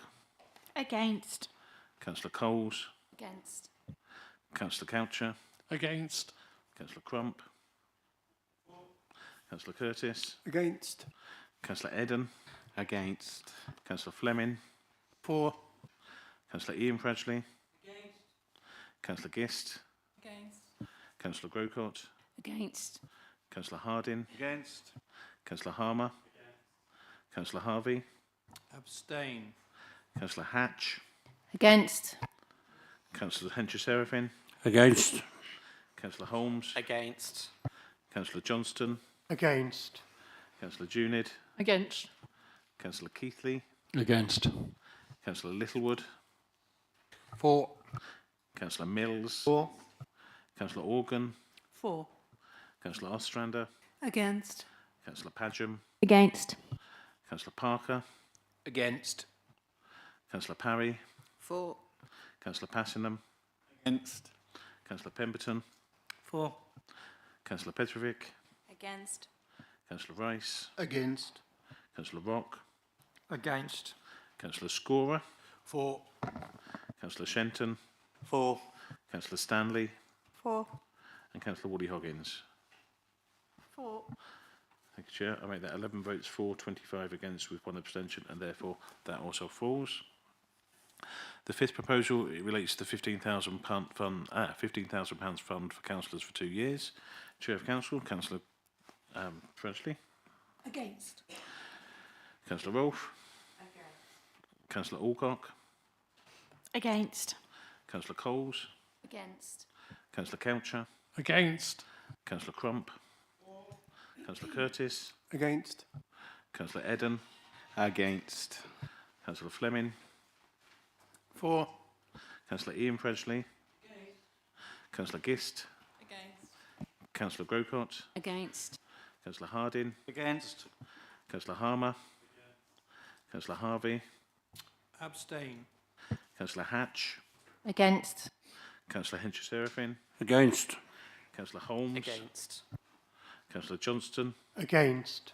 Councillor Junid. Against. Councillor Keithley. Against. Councillor Littlewood. For. Councillor Mills. For. Councillor Organ. For. Councillor Ostrander. Against. Councillor Padgham. Against. Councillor Parker. Against. Councillor Parry. For. Councillor Passingham. Against. Councillor Pemberton. For. Councillor Petrovic. Against. Councillor Rice. Against. Councillor Rock. Against. Councillor Scorer. For. Councillor Shenton. For. Councillor Stanley. For. Councillor Woolley Hoggins. For. Thank you, Chair. I make that 11 votes for, 25 against with 1 abstention, and therefore that falls. Item number 6 was the fund for PVs on the roofs of multi-storey car parks. Chair of Council, Councillor Frenchly. Against. Councillor Rolfe. Against. Councillor Alcock. Against. Councillor Coles. Against. Councillor Coucher. Against. Councillor Crump. Councillor Curtis. Against. Councillor Eden. Against. Councillor Fleming. For. Councillor Ian Fradgley. Councillor Gist. Against. Councillor Grocott. Against. Councillor Harding. Against. Councillor Harmer. Councillor Harvey. Abstain. Councillor Hatch. Abstain. Councillor Henry-Serafin. Against. Councillor Johnston. Against. Can I also be against, please? Oh, sorry, Tom. Councillor Tom Holmes. Thank you. Against. That's my 6th one so far, so apologies. Councillor Junid. Against. Councillor Keithley. Against. Councillor Littlewood. For. Councillor Mills. For. Councillor Organ. For. Councillor Ostrander. Against. Councillor Padgham. Against. Councillor Parker. Abstain. Councillor Parry. For. Councillor Passingham. Abstain. Councillor Pemberton. For. Councillor Petrovic. Against. Councillor Rice. Against. Councillor Rock. Against. Councillor Scorer. For. Councillor Shenton. For. Councillor Stanley. For. Councillor Woolley Hoggins. For. Right, Chairman, I make that 11 votes for, 22 against with 4 abstentions, so that item falls as well. The next item relates to Bridgeway Car Park. Councillor Fradgley. Against. Councillor Rolfe. Against. Councillor Alcock. Against. Councillor Coles. Against. Councillor Coucher. Against. Councillor Crump. For. Councillor Curtis. Against. Councillor Eden. Against. Councillor Fleming. For. Councillor Ian Fradgley. Councillor Gist. Against. Councillor Grocott. Against. Councillor Harding. Against. Councillor Harmer. Councillor Harvey. Abstain. Councillor Hatch. Against. Councillor Henry-Serafin. Against. Councillor Holmes. Against. Councillor Johnston. Against. Councillor Junid. Against. Councillor Keithley. Against. Councillor Littlewood. For. Councillor Mills. For. Councillor Organ. For. Councillor Ostrander. Against. Councillor Padgham. Against. Councillor Parker. Against. Councillor Parry. For. Councillor Passingham. Against. Councillor Pemberton. For. Councillor Petrovic. Against. Councillor Rice. Against. Councillor Rock. Against. Councillor Scorer. For. Councillor Shenton. For. Councillor Stanley. For. And Councillor Woolley Hoggins. For. Thank you, Chair. That's 11 votes for, 25 against with 1 abstention, and therefore that falls. Number 8, sorry, it looks like the cycle path promotion scheme. So, Councillor Fradgley, Against. Councillor Rolfe, Against. Councillor Alcock, Against. Councillor Coles, Against. Councillor Coucher, Against. Councillor Crump, Councillor Curtis, Against. Councillor Eden, Against. Councillor Fleming, For.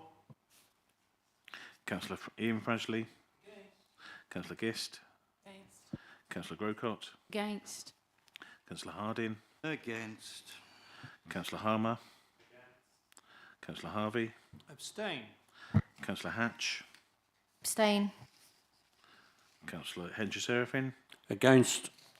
Councillor Holmes, Against. Councillor Johnston, Against. Councillor Juned, Against. Councillor Keithley, Against. Councillor Littlewood, For. Councillor Mills, For. Councillor Organ, For. Councillor Ostrander, Against. Councillor Padgham, Against. Councillor Parker, Abstain. Councillor Parry, For. Councillor Passingham, Abstain. Councillor Pemberton, For. Councillor Petrovic, Against. Councillor Rice, Against. Councillor Rock, Against. Councillor Scorer, For. Councillor Shenton, For. Councillor Stanley, For. and Councillor Wally Hoggins. For. Chair, that's 11 votes for, 22 against with 4 abstentions.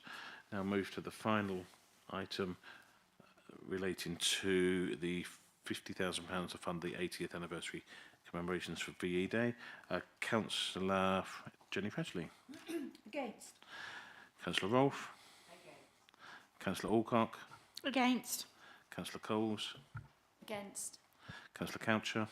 Against. Councillor Crump. Councillor Curtis. Against. Councillor Eden. Against. Councillor Fleming. For. Councillor Ian Fradgley. Councillor Gist. Against. Councillor Grocott. Against. Councillor Harding. Against. Councillor Harmer. Councillor Harvey. Abstain. Councillor Hatch. Against. Sorry, could you repeat that? Against. Against, thank you. Councillor Henry-Serafin. Against. Councillor Holmes. Against. Councillor Johnston. Against. Councillor Juned. Against. Councillor Keithley. Against. Councillor Littlewood. For. Councillor Mills. For. Councillor Organ. For. Councillor Ostrander. Against. Councillor Padgham. Against. Councillor Parker. Against. Councillor Parry. For. Councillor Passingham. Against. Councillor Pemberton. For. Councillor Petrovic. Against. Councillor Rice. Against. Councillor Rock. Against. Councillor Scorer.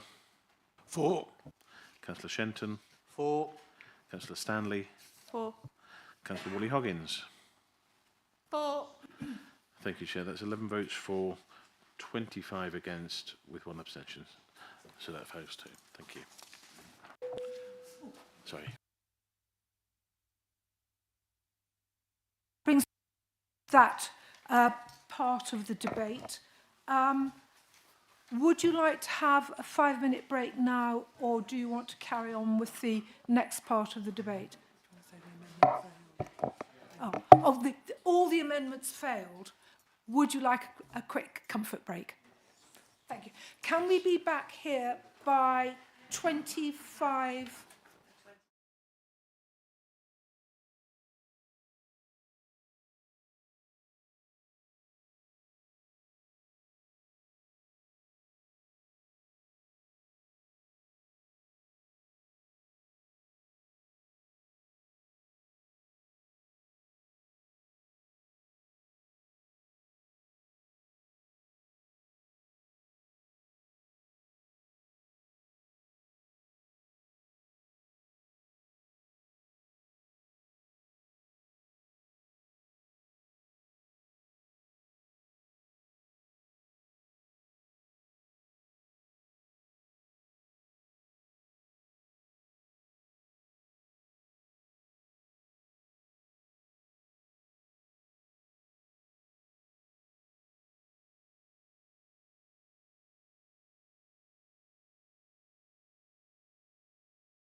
Before we start, there's a statement on the part of the point of order. Councillor Holmes. Thank you, Chair. Just want to apologise for the use of the phrase slush money when criticising one of the Conservative amendments. I wasn't aware of the legal connotations around that, and I'm sorry if I offended any of you personally. Apologies. Councillor Pemberton. Thank you, Chair. Can I just thank Councillor Holmes for his apology, and I and other members accept it with the good grace that it was delivered, and we can now move on, and thank you. Thank you very much, councillors. And if we could now return to the important debate on the budget, I invite Councillor Passingham to present the Green Party amendments to the budget.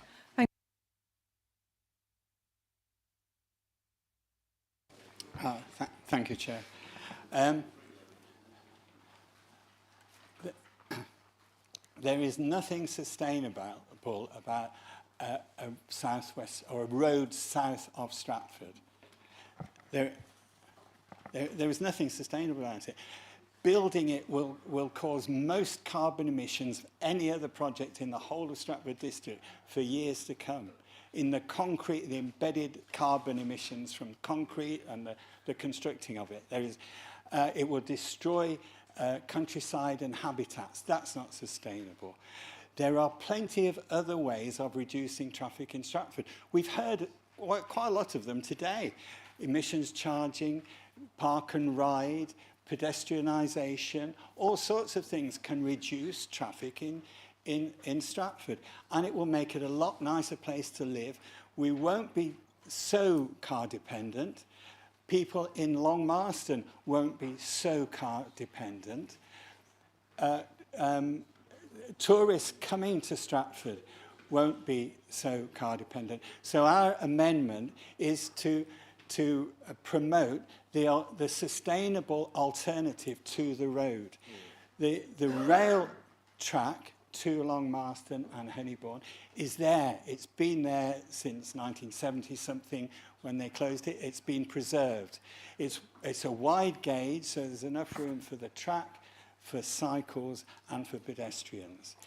It would mean that it would help tourists getting to Stratford. It would regenerate business in Stratford. More tourists come here. It's been proved that because there's no rail from the south, that a lot of tourists come by car and perhaps just miss Stratford out. So it would improve all those sort of things. So in terms of all sorts of council policies to do with climate change, sustainable transport, reducing traffic, reducing emissions, the relief road should not be on the cards at all. So our proposal is to spend £150,000 on a feasibility study for the rail. The feasibility that for some reason has been not published but was finished some time ago was for an outline business case. And the next step in terms of getting a grant from government is to do a full business case for the rail. And that needs to be done, and we're told that that would cost £150,000. So it would be cheaper. Constructing the rail would be a lot cheaper. I mean, the last estimate for a relief road was £200,000. It's probably £300,000 now. So so £150,000 for the sustainable alternative to a relief road. And then we also think there'll still be enough left over for more money for cycling. We welcome the budget proposals for £100,000 for cycling. As a cyclist, I know that we need a connected network of cycle routes, and that's not what we have got at the moment. Most people won't cycle because they think it's dangerous. And also more money for the Indigo bus scheme that's taken over from Ubus, because evidently there's no service in the evening, and it's been very valuable to rural areas, and for it should be extended to young people. So that's our budget proposal. Thank you. Thank you, Councillor. Do I have a seconder for this proposal? Thank you, Councillor Parker. Do you wish to speak now, or...? I do.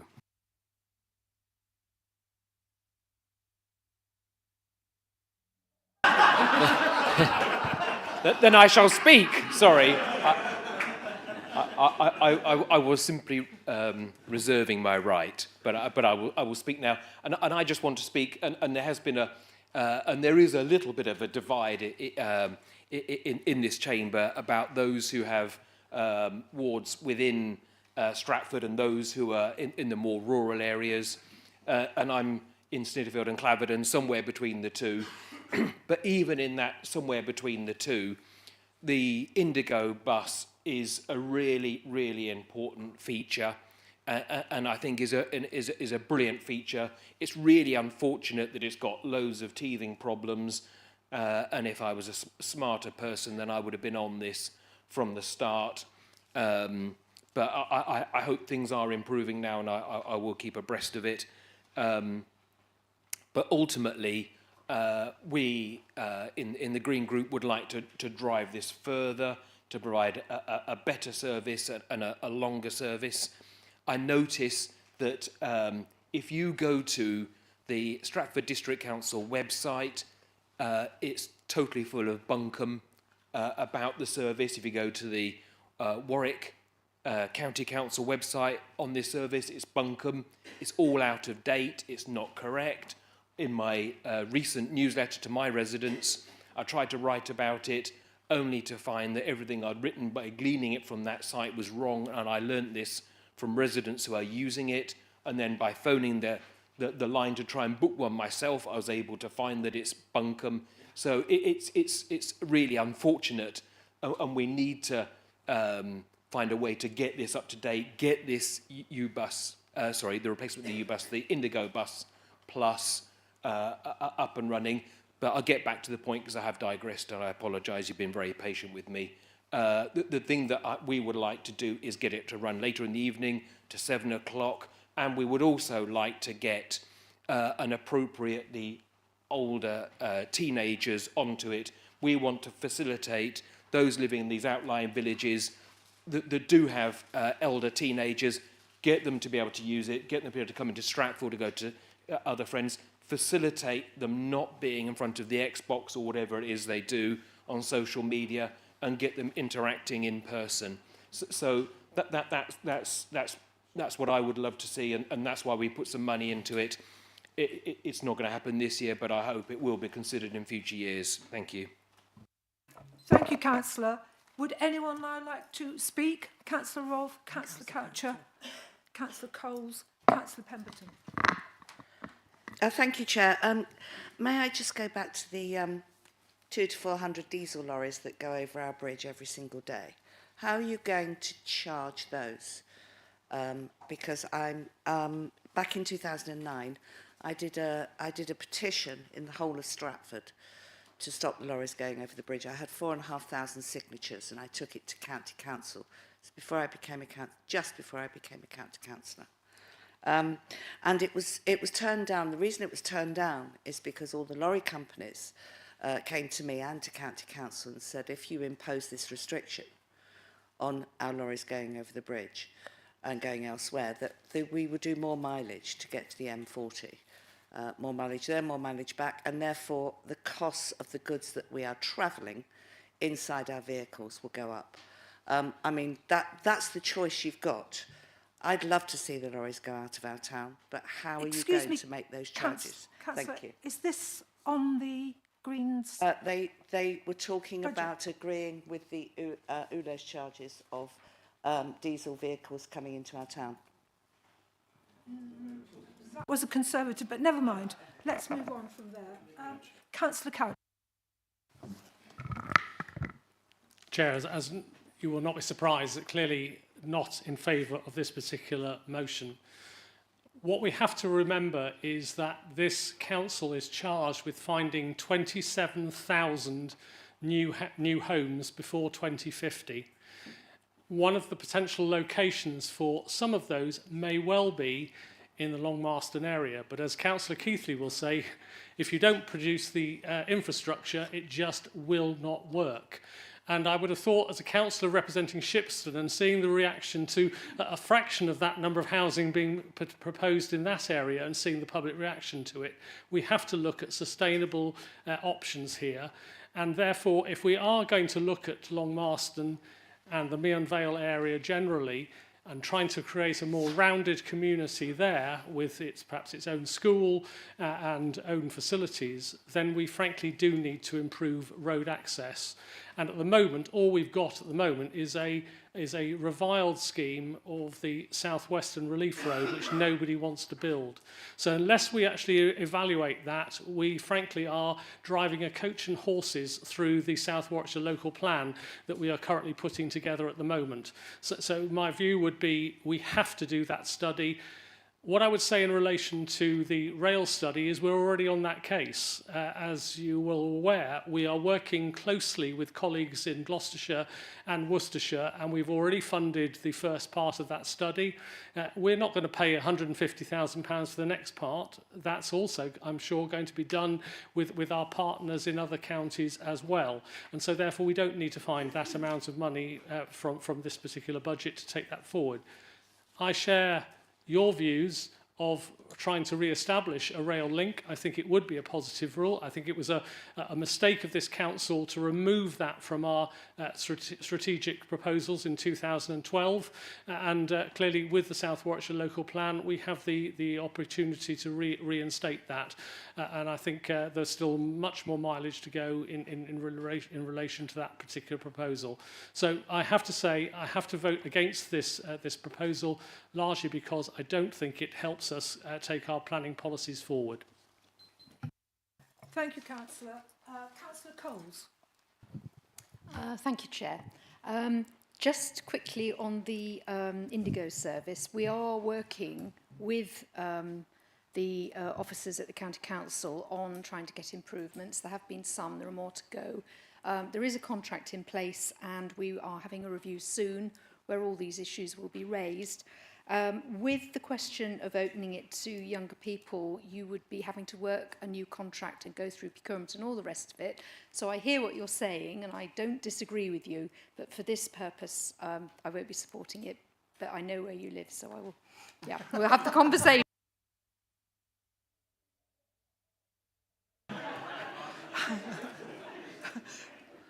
Okay, shall we move on to the next councillor, Councillor Pemberton? Thank you, Chair. I thought peace had broken out with Councillor Holmes's apology, but Councillor Coles knows where we all live. So anybody crossing Councillor Coles clearly does it at their own. Thank you, Chair. I just want to talk to the Green Party's budget proposal, specifically relating to the Honeybourne rail link. And Councillor Coucher and I at different times have wrestled with the challenges around the future of Long Marston.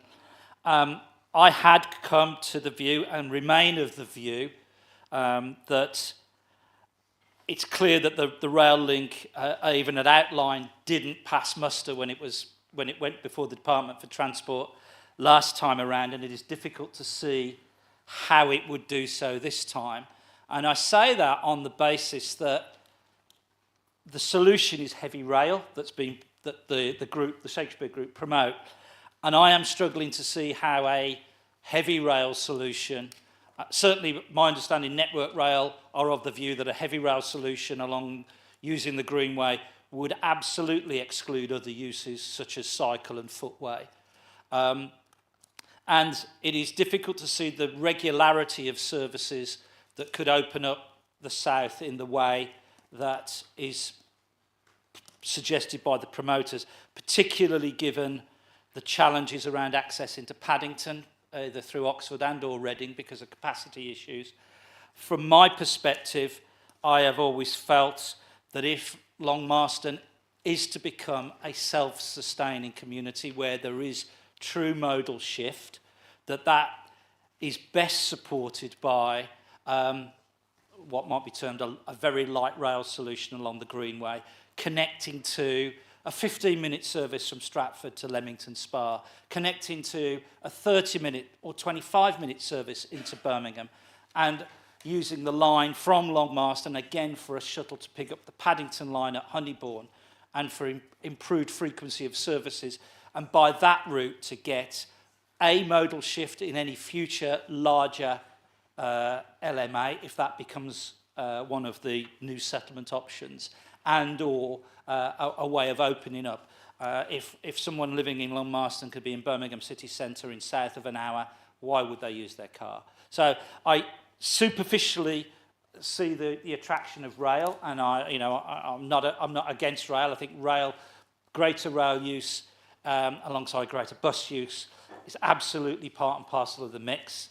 I'm not sure about the concrete element, in terms of, is rail actually that much better in terms of construction? I'm not an engineer, but I'm not necessarily convinced about that. So from my perspective, I could not support, and these proposals all come as a package, the proposals, because as I understand it, it talks specifically about only a heavy rail solution for the Honeybourne route, which I'm struggling to see how we're ever going to build a new level crossing at Evesham Place.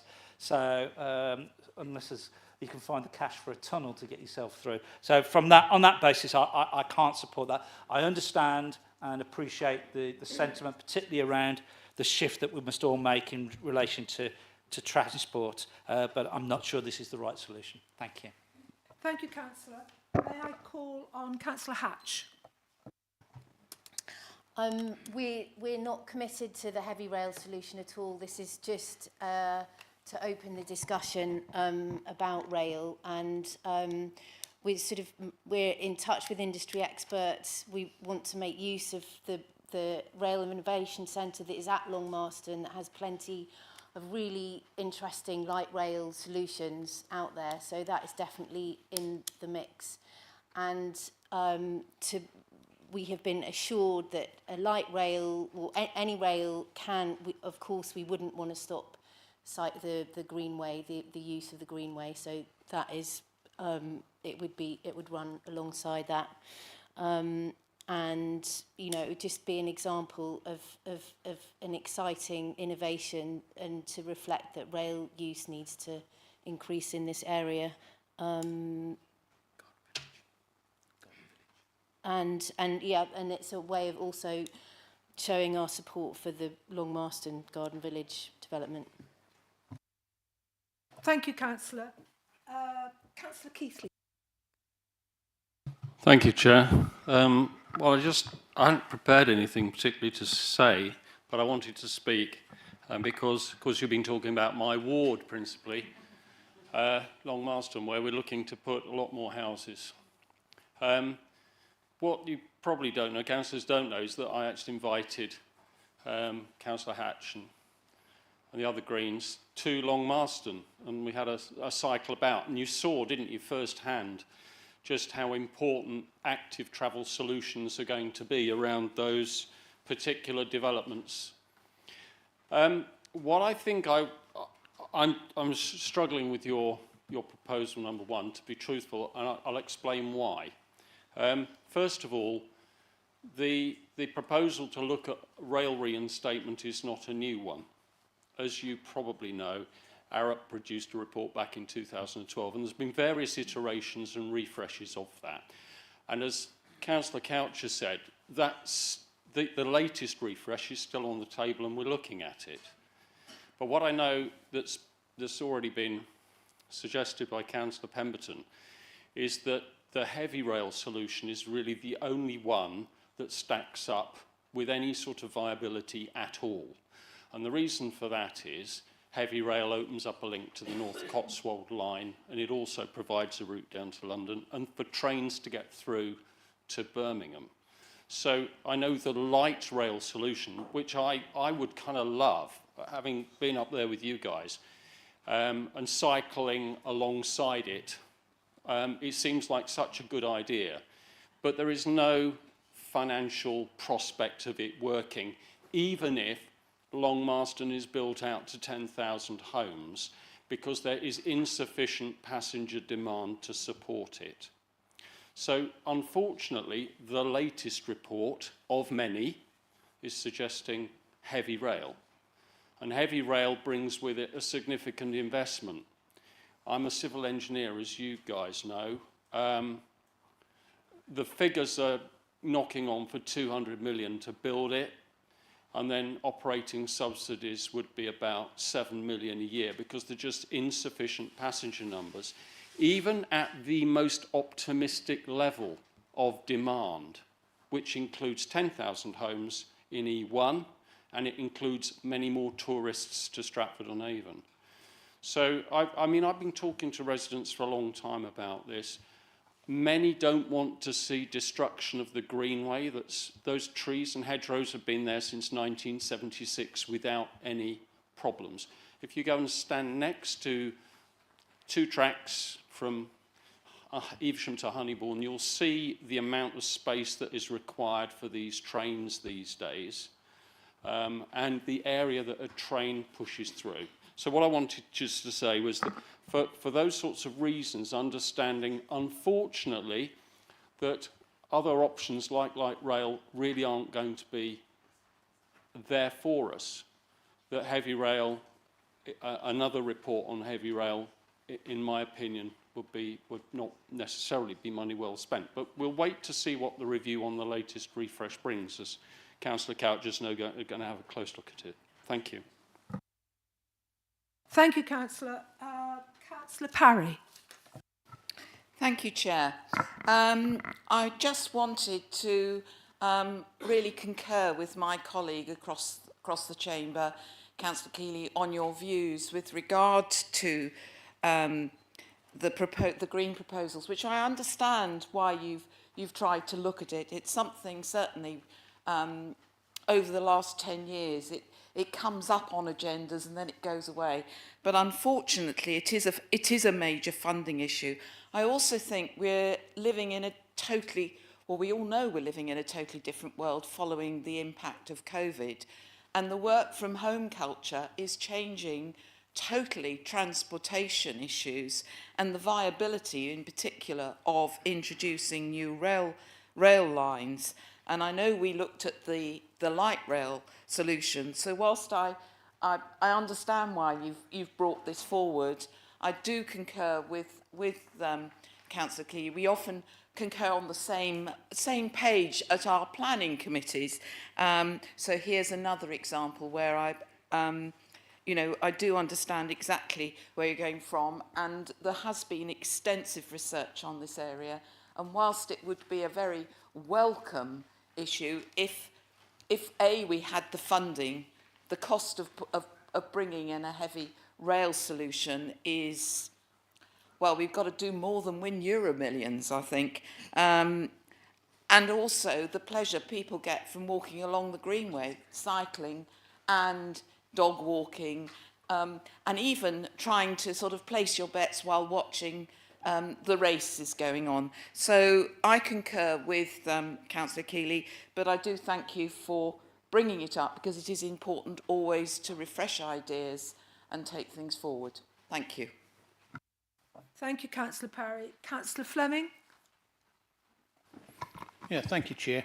Going back to what Councillor Keithley's been talking about, and in some ways a little bit of what Councillor Rolfe's been talking about, if they build 4,000 or 10,000 houses on Long Marston, they don't all come out and turn left and come down the 4362 and come over Stratford Bridge. Some of them turn right and come through Welford Bridge and Bidford Bridge. And unless that South Western Relief Road is built, it'll be a massive problem. Our bridge is 600 years old as well and doesn't cope very well with a lot of traffic. So we won't be supporting the Green Amendment at this point, because it'll create horrendous problems for the villages if that road isn't built. Thank you. Thank you, Councillor Fleming. Councillor Crump. Thank you, Chair. Good to see Councillor Keithley, a civil engineer, and we certainly had a civil debate at OSC about this. I totally agree.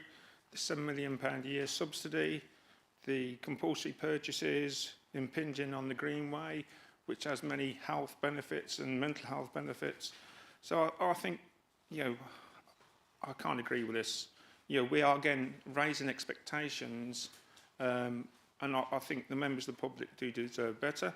I would agree with withdrawing the proposal around the feasibility study for the Relief Road.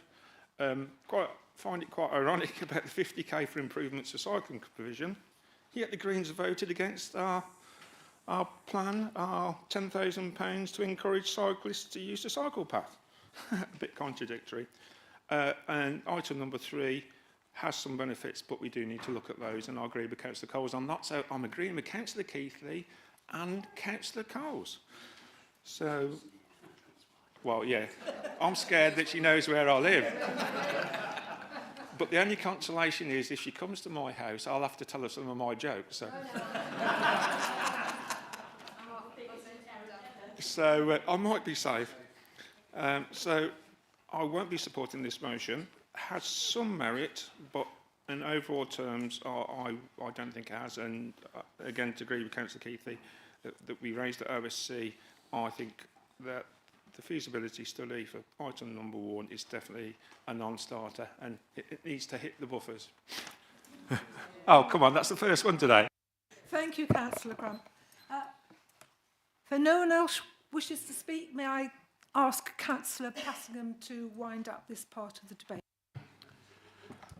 Well, first of all, on cost, the last estimates that were made on costs comparing the Relief Road and the rail link were the Relief Road came in at 20 or 30 million pounds more than the rail, and that was at old prices. So it was still an enormous amount. So I don't see how surely funding for the rail would be cheap, would be more likely to get through than funding for the road.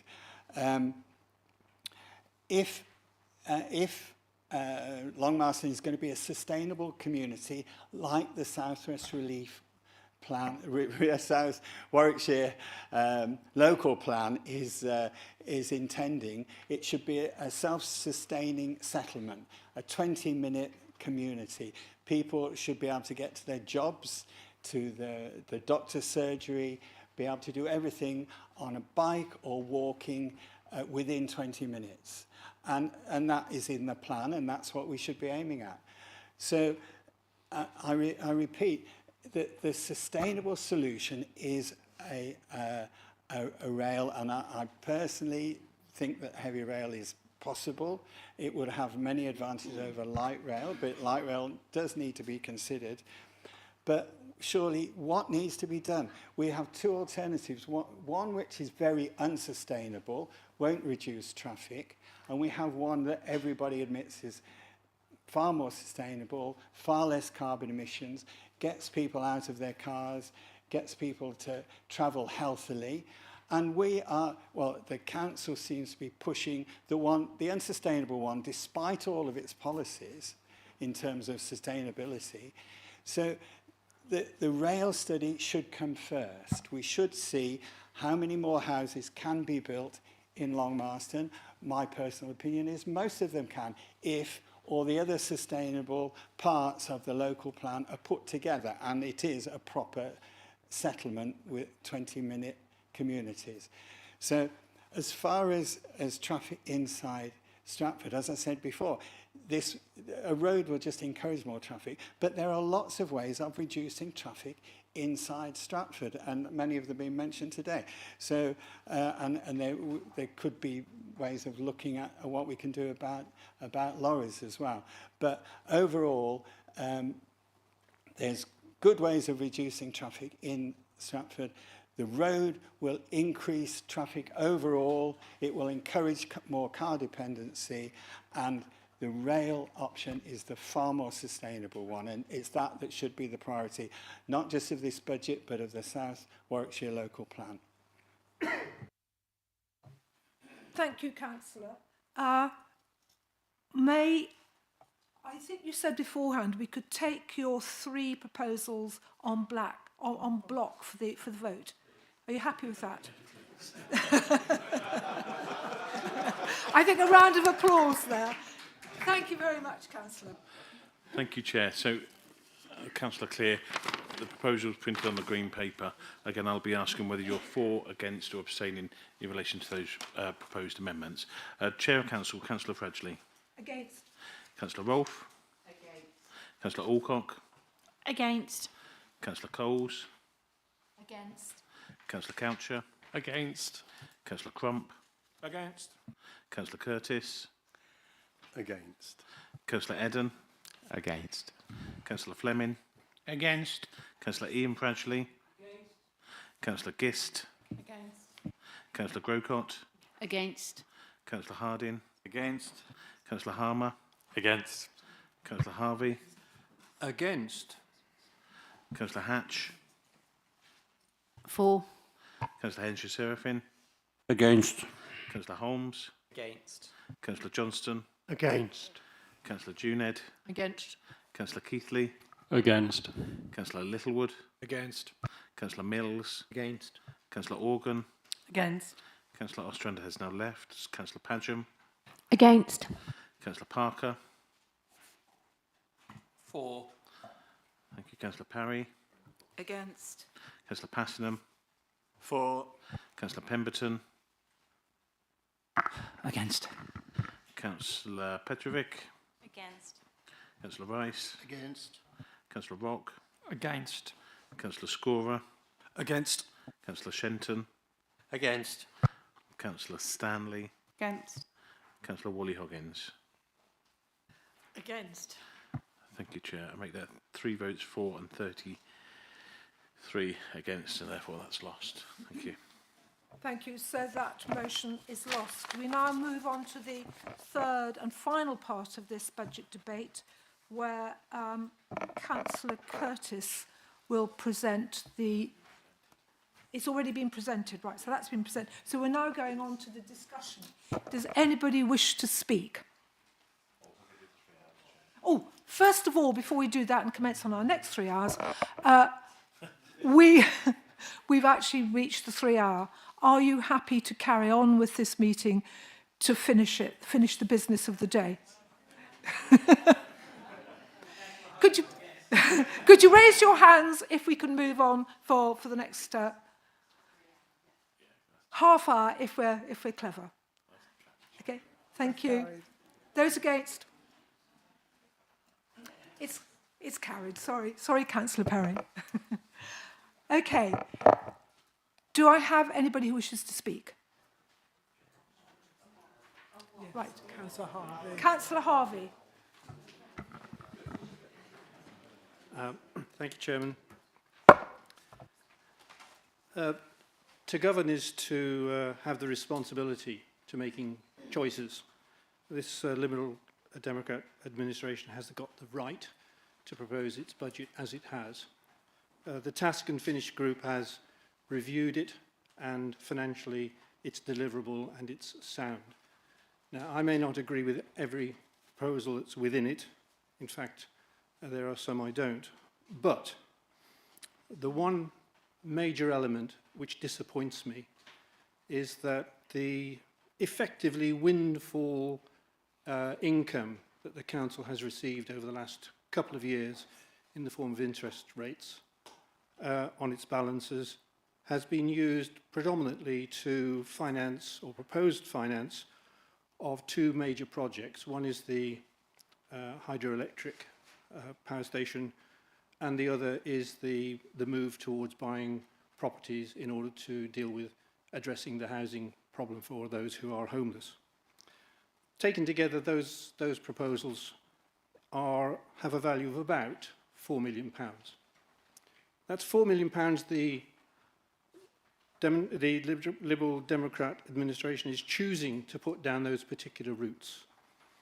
As for the first, the hydroelectric, I'll look forward to the business case when that's produced, because I will judge that solely, I think, on the grounds of its financial viability.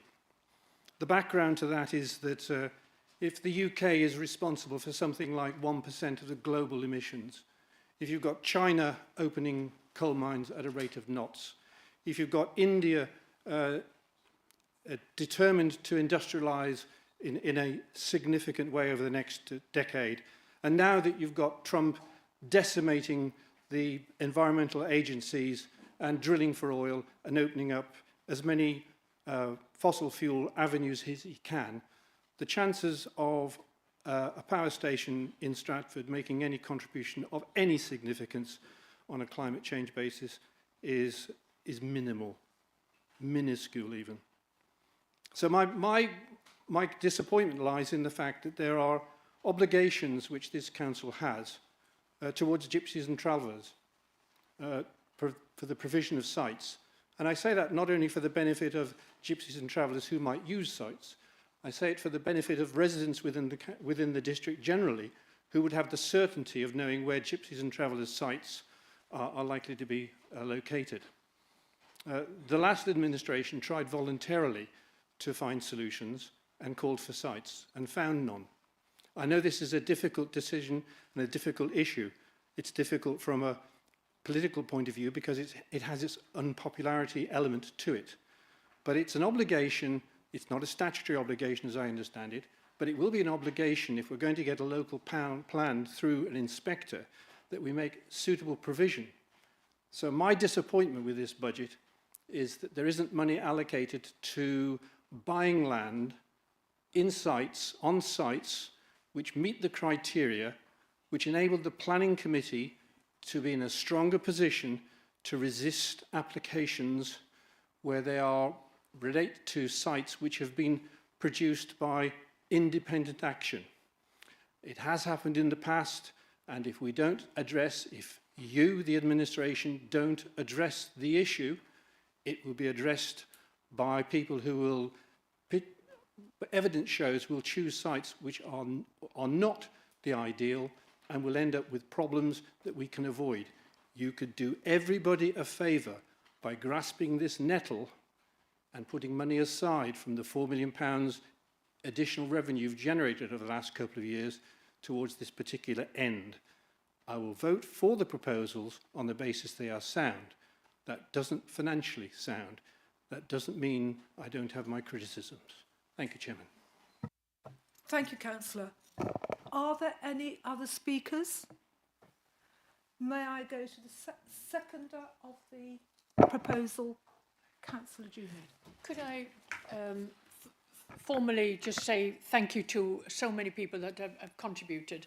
A lot of the debate today has actually been about things that are already underway or already planned, already funded, for, not only in this budget but also in previous budgets as well. Can I draw your attention to, for example, that the community grant, make sure that people apply for that community grant, as they have done with the climate change community grant, which is the next set of applications has just been judged, and there's some really good projects that are coming from that one. On the principle, on the last point, thank you for drawing the attention to that. One of the things that we've got to do about energy is we've got to also make sure that it's not just the energy price and whether it's coming from a fossil fuel source or not. It is also about energy security. And with the problem at the moment that's happening in Europe with Russia and Ukraine, which has caused a lot of the problems over not only the price, but the security issues as well, we have to start thinking much more long term about the sources of our energy. The call for sites in the South Warwickshire local plan, I really do hope that sites do come forward that are really practical and that we can support. And I do take your point about that.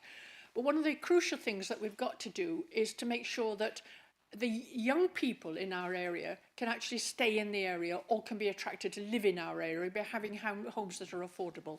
You know, I have grandchildren who live in the area. I want my grandchildren to have the ability to be able to afford and buy houses in this area and not be priced out by the cost.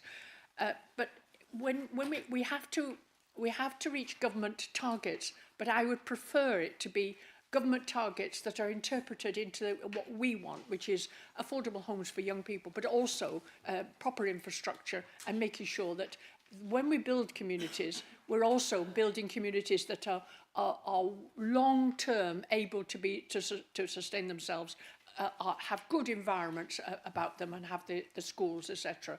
So I think a lot of the debate today has not been against each other. It's actually been about how do we achieve all that through different routes.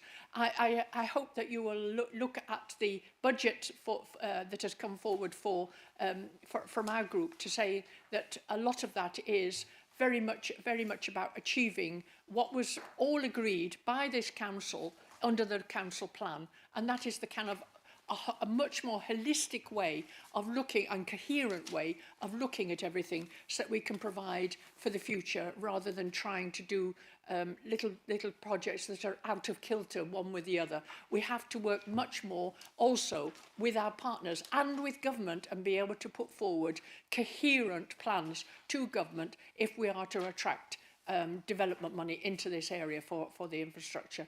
And I do hope that you will accept the budget proposals as they intended. Thank you, Councillor. May I call on Councillor Curtis to wind up, as he was the proposer of this? Thank you. Thank you. It's been a very interesting debate. I think there's been some very valid points made on all sides. I think the budget does address key issues. I think it will ensure that we move towards a sustainable future. And I propose that the budget is accepted. Thank you. Councillor, may I ask if you can take this as one item? Yes, if that's acceptable. Yeah. Thank you.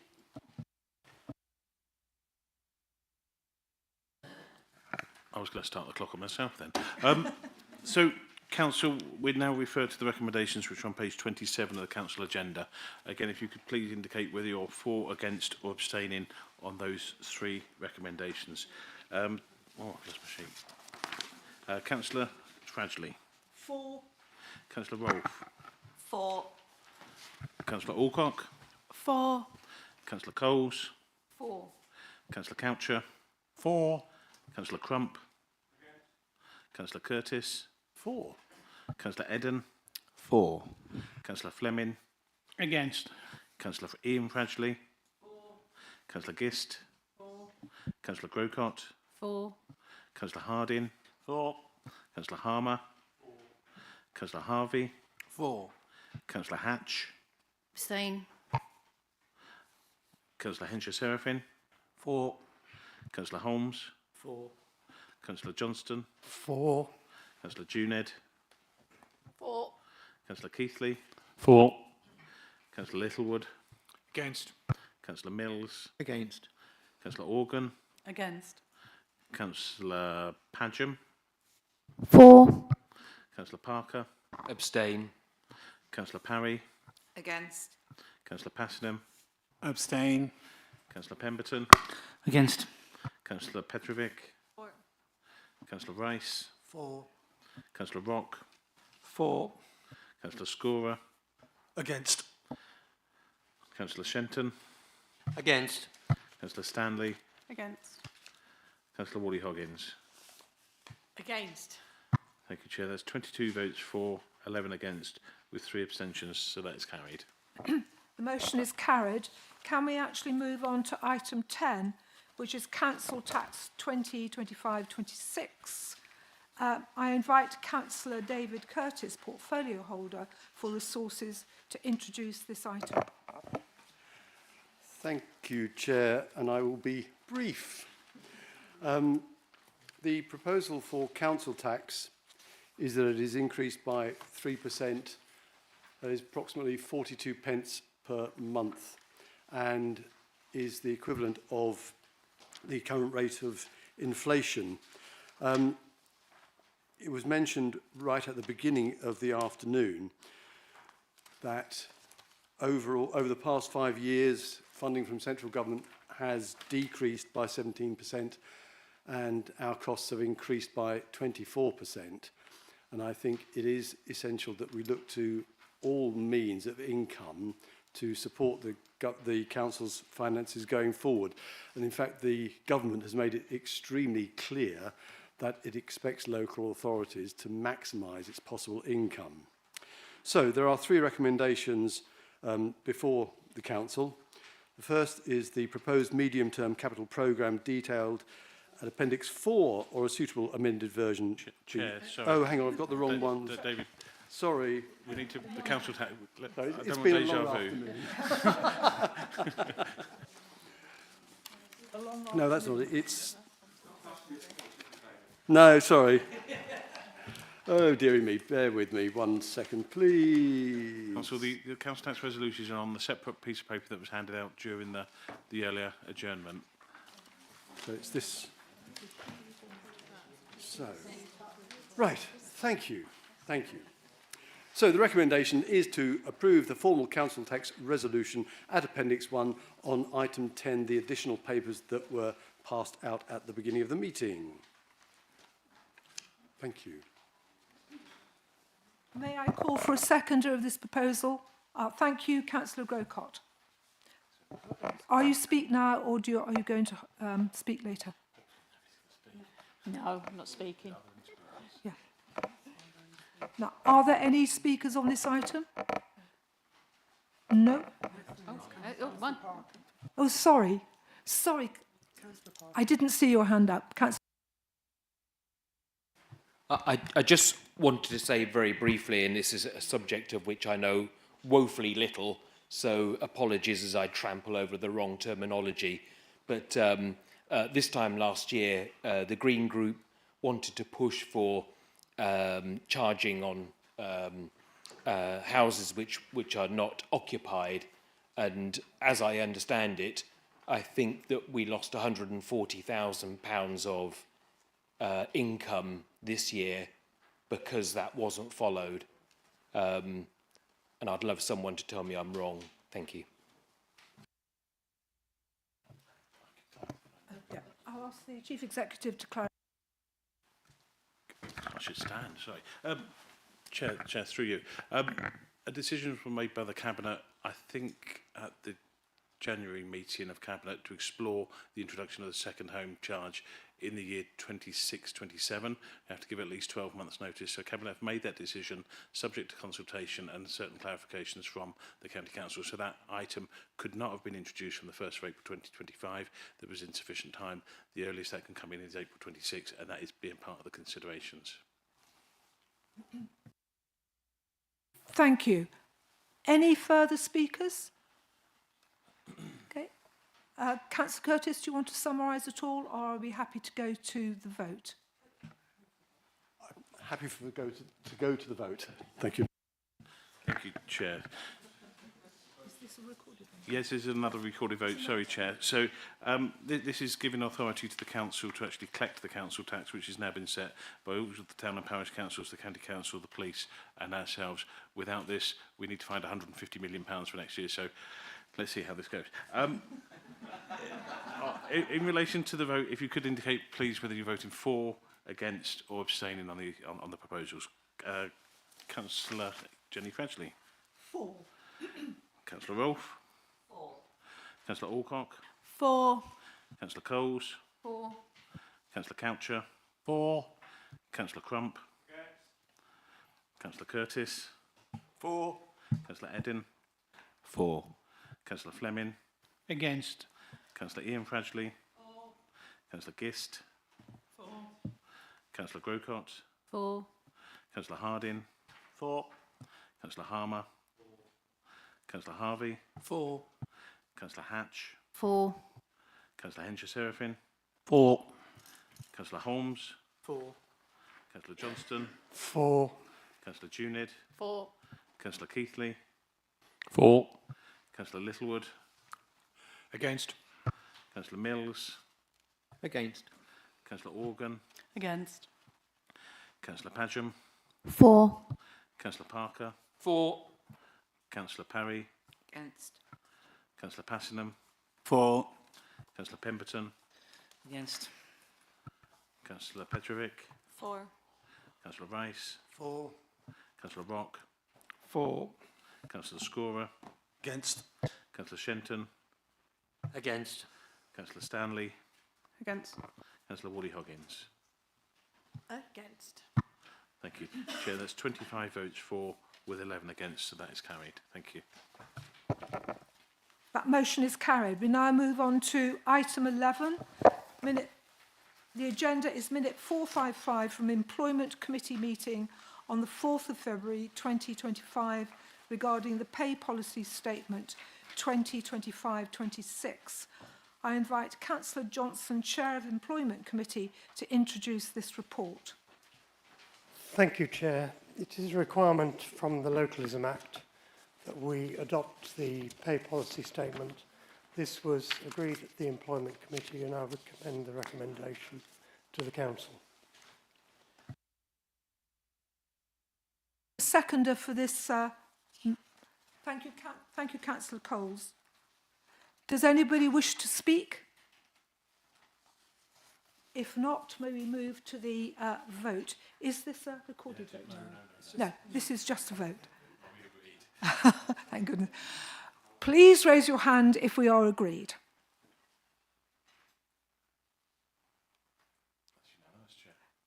Raise your hand if you disagree. Any abstentions? Right. Thank you very much. That's unanimous. Now I move on to item 12. Item 12 on the agenda is minute 480 from the Cabinet meeting on the 10th of February 2002, it says here, I think it means 25, regarding the climate change and nature recovery strategy and the 2025 delivery plan. I invite Councillor Junid to introduce this report. You have before you, and it has been published, the Climate Change and Nature Recovery Strategy and the 2025 Delivery Plan. I would like to be able to put forward a recommendation that the Climate Change and Nature Recovery Strategy be adopted and that we will be able to report back on it on an annual basis. Call for a seconder. Yes, I'm happy to second that. Thank you. Thank you, Councillor Keithley. Seconding. Do I have any members who wish to speak on this item? Councillor Hatch. Thank you, Chair. We do welcome the adoption of this strategy. It does say in the introduction, all our decisions must ensure that we consider the impact of climate change. And so if they're not, there is a danger that this strategy becomes an example of siloed thinking and other council decisions may contradict and work against all the positive action that is in this strategy. We acknowledge that the climate emergency is uppermost in the South Warwickshire local plan consultation, but we would like all decisions and spending to be carbon assessed, and this would ensure that all actions of the council working towards reducing carbon emissions and therefore effectively dealing with the climate emergency. Thank you, Councillor. Does anybody else wish to speak on this item? Councillor Wally-Hoggins. I do think we need to be mindful of the money that is being spent here and how we measure success. And I think that some of the reporting needs to have that greater sort of focus on the success stories and how we measure success with regard to ongoing reports. It's a very lovely document. It's a 5-year plan here, but it is still a vision document, and I still want to see greater detail in the measurement of success and how that is monitored ongoing. So, for example, we may have a success in hedgerows, I don't know, in Braille's 1 year, but how do we monitor that that is kept ongoing for the next 4 years? So I would have liked to have seen a lot more detail here, and also I think also the budget requirements for this is sadly lacking as well. If you can point me in the right direction of where the budget, how much in the budget is being used for this, I would be very grateful, because I can't at the moment pinpoint it, Chair. If you could help me with that, I'd be very grateful. Thank you. Thank you, Councillor. Does anybody else wish to speak? Councillor Shenton. Thank you, Chair. Just a bit of a light-hearted thing. It's good to see our Head of Planning, John Careford, using the trike for his part-time pizza business on page 147. Congratulations there. Any other speakers? Nobody else? Nobody else? Would Councillor Keithley like to comment as being seconder? No. May I ask Councillor Juned to wind up then? Just thank you very much for your support on it. It is the intention to be able to update and recover the action plan every year and be able to report back through the climate change panel, but also through the council, that we will be able to what we've achieved and what will be done. I draw your attention also to some of the good work that's been done by our communities through funding through the community climate change. It is really worth having a look at what some of those communities have done, and all power to them for the work they've done. But it is intended that we will report back on an annual basis. We move now to the vote. It's just a straightforward put your hands up. So those who approve of these recommendations, can you raise your hand now?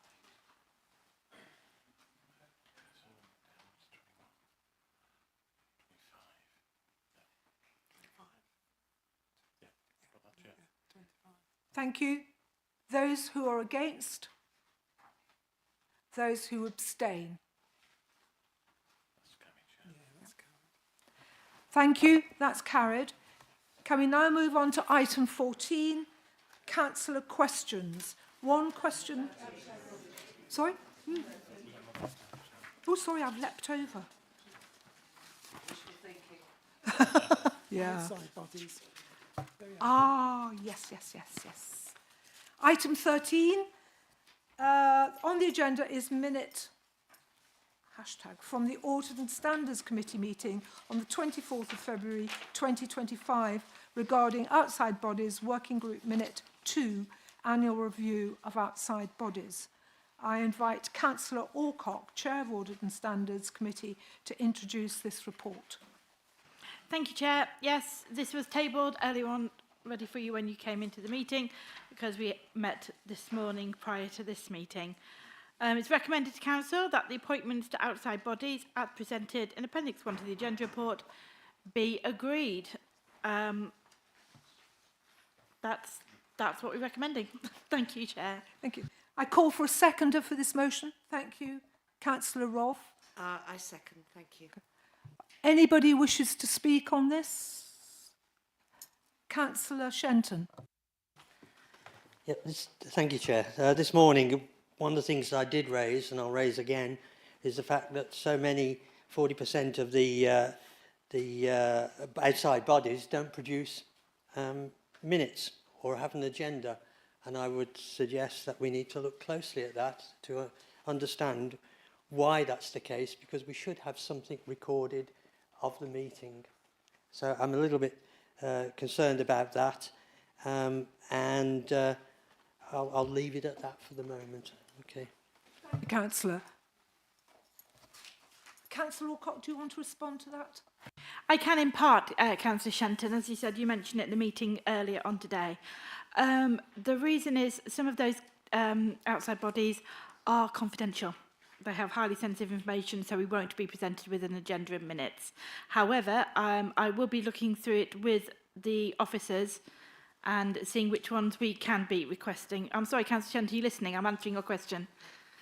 Sorry, are you happy with that answer? You only heard half of it because you started talking.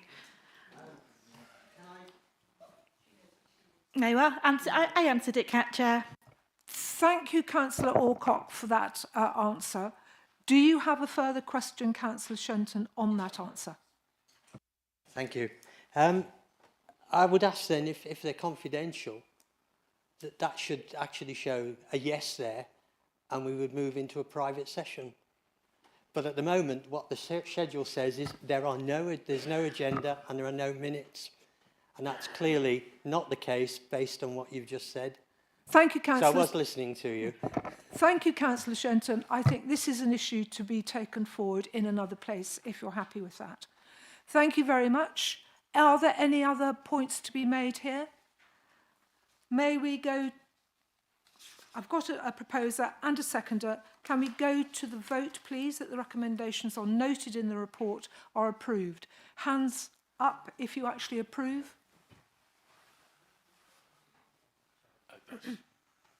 Yeah, it's carried. Thank you very much. That's carried. Item 14 on the agenda, councillor questions.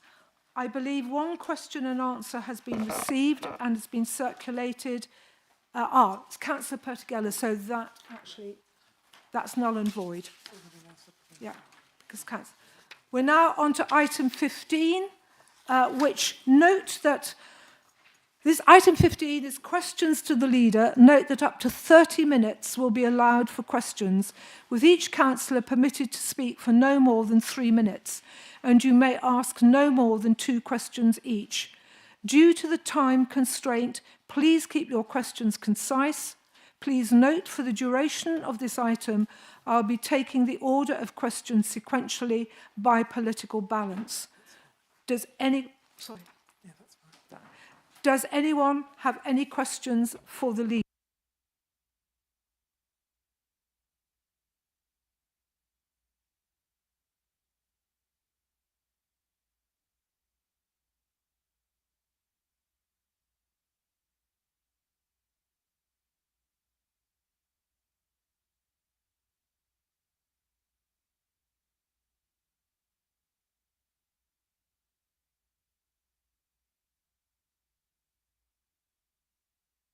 ...30 minutes, so if I may call on Councillor Wally Hoggins first. Thank you. Can the leader tell me why the Stratford-on-Avon app, which has been widely downloaded throughout the district, is not used to promote surveys?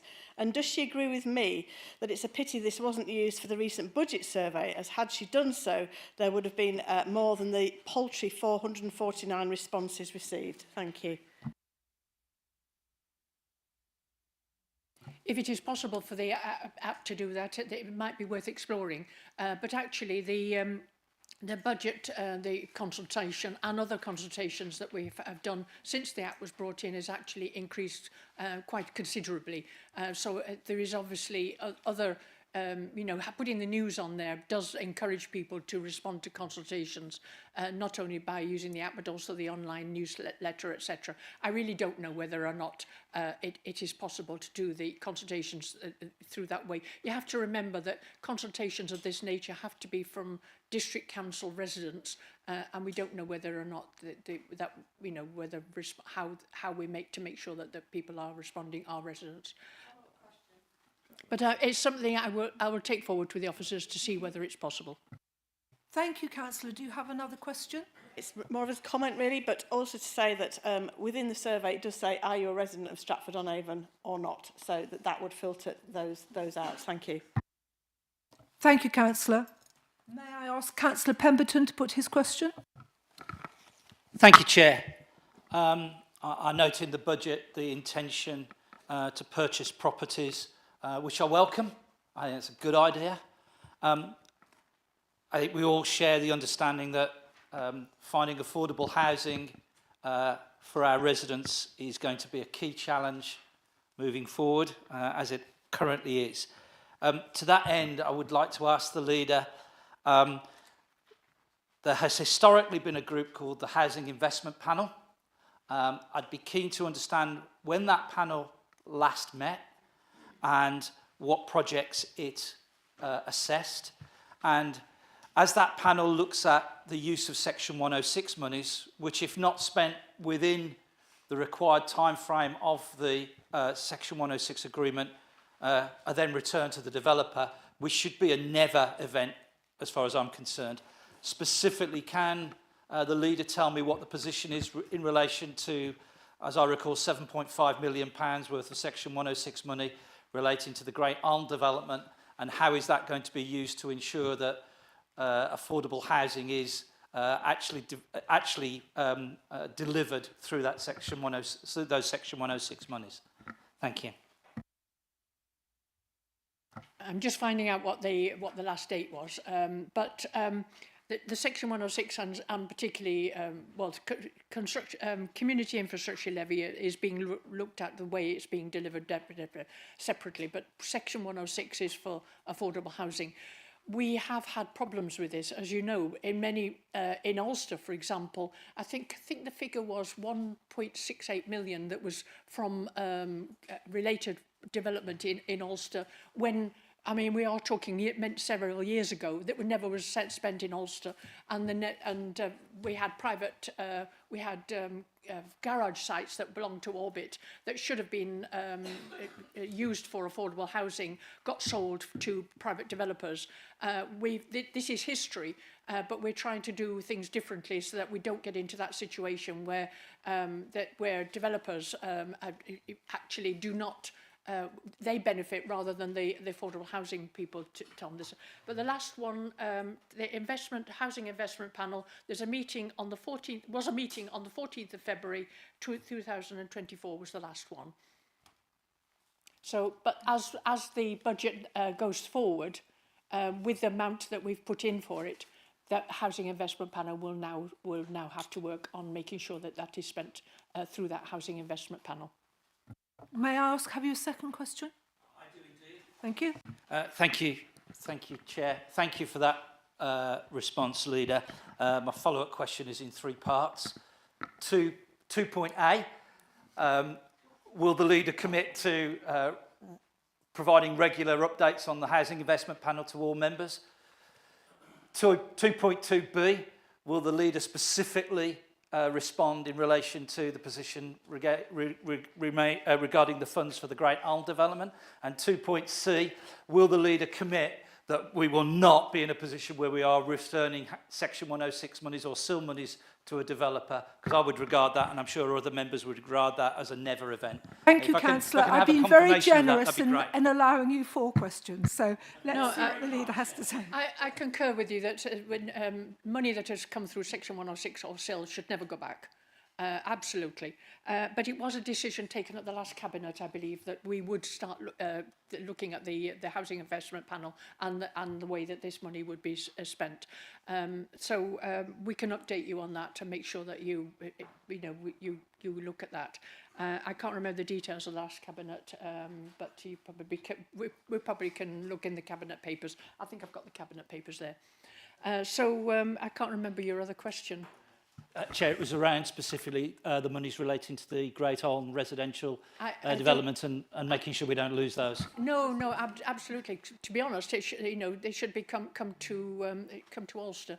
I actually went to see the high school in Ulster, who have, since the development was done in Bidford, the development that was done in Salford Priors, the development that was in Ulster, which of course, if you remember, was done some years ago. They've never received a penny of Section 106 or SIL from any of that development. And this is history. We are determined that that should not be repeated. Thank you, Leader. May I call on Councillor Littlewood? Thank you, Chair. Good afternoon, Leader. The South Warwickshire local plan public consultation is causing considerable distress and anxiety amongst residents who are impacted by the 12 new settlement options and 24 strategic growth centres, when only 1/5 of that will actually be required. Is this because Warwick District Council are unable to provide their 5-year land supply? And are we going to have to make that up? I had a long discussion about this at the Ulster Library with a number of people. I was there for the whole drop-in session. You have to remember that we operate in a democracy.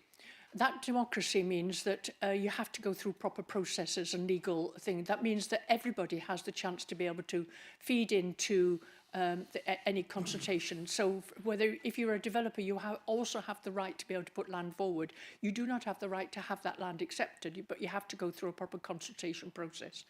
And we have to, at the end of it, it has to go to an independent examination. Now, if that independent examiner is not satisfied that the due process, the proper process has gone through, that everybody has been consulted, that everybody has had their chance to be able to put land forward, but also have the council have the ability to define the priorities and the criteria by which it is acceptable or not acceptable, then that can be questioned. I have to remind you of the cost that can happen when you do not go through due process and proper process. When the core strategy, the last core strategy, was not done for 2 years because of the difference, because the regional government idea was, you know, and the council at the time decided not to proceed with a core strategy. It cost this council £2.3 million in appeal costs and legal costs against the council because the process had not been done, or because the developers had actually applied for outline planning permission. The council tried to resist it, but then because there was no core strategy, they had to allow it, and the council ended up spending £2.3 million in costs and appeal costs. We cannot allow that to happen again. Therefore, we have to go through a proper process by which everybody has the right to put their information in. Everybody has the right to be able to take part in the consultation. Everything is done in a defined manner due to law. It is the legislation, the NPPF and other legislation that we have to adhere to, and then we have to go to an independent examiner, and it's the independent examiner that will produce the final result. But remember that even at the examination, anybody that has a question about how their information or anything is dealt with still has the right to be able to put their case to the examiner. So that's why it's so important that we go through the proper process. Thank you. Do you have another question? Thank you. Thank you again. Yes, I thank you for that answer, which certainly went some way towards answering my first part of my question. But the second part is, we are joining together with Warwick District Council. And it seems to me that this district council has some, I understand, 14 years worth of land to be developed, so would easily meet any of the inspector's requirements in that respect. However, as a joint plan, the Warwick District Council, which, as I understand it, and I'm quite happy to be corrected on this, because they are in somewhat deficit to a 5-year plan. So the last part of my question was, is this need to have more sites than necessary, and also to and the effect that they're having on the population, causing much distress amongst the residents, particularly in rural areas, particularly, as I might say, in Shipston, for example, where floodland is going to be built on, which under the core strategy was ruled out under covenant to be built on.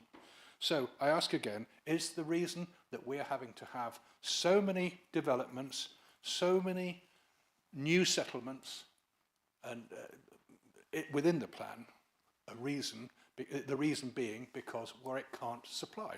It's a fairly straightforward answer, and perhaps Councillor Coucher might help you.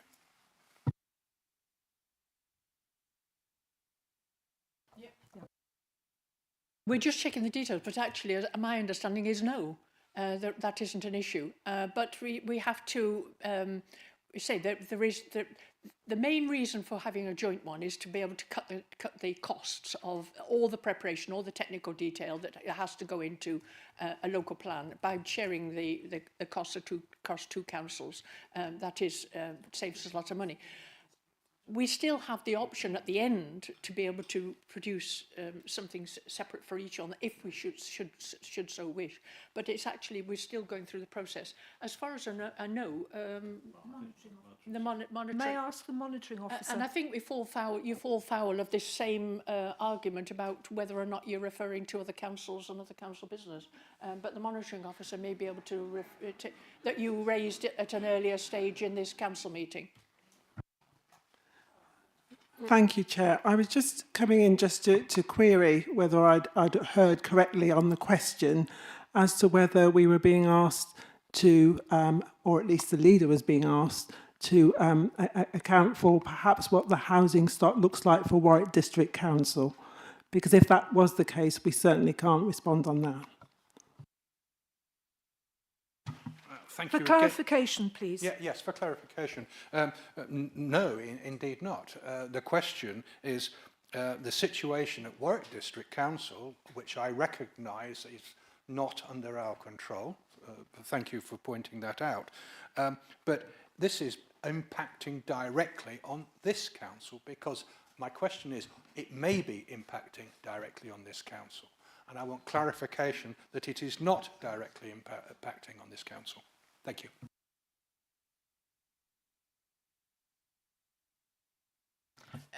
I would like to refer to the Cabinet member who actually has more detailed knowledge, if that's permissible. Chair, sorry, it's within the Chair's discretion. If it's a very brief answer, yes.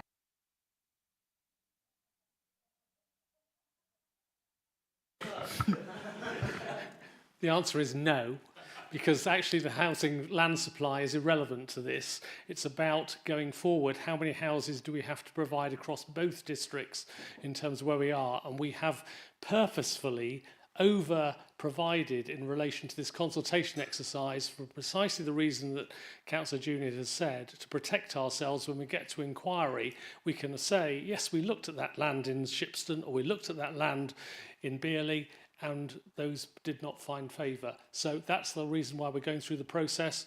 I would encourage everybody to make their comments known, and that's the most important thing that we should be doing at this point in time.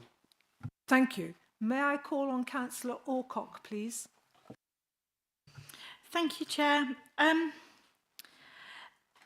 Leader, we talked obviously earlier on with the debate and everything about the events that are going off for the 80 years commemoration of VE Day. Because since then I've had a couple of conversations with other councils as well. I know what Stratford-upon-Avon Town Council are doing, and you've mentioned yourself about Ulster Town Council. Could it be possible, Leader, to put out a call to all the councillors to say to ask them what their parishes are planning on doing, so we can publicise this and ensure that any of our residents who wish to attend an event have knowledge of where their local ones are happening?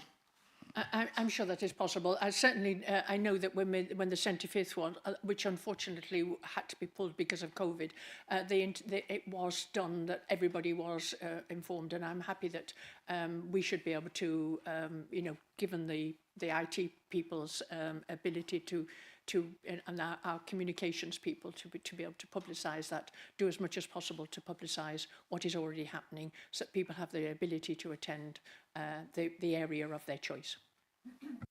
Thank you, Councillor. Councillor Fleming.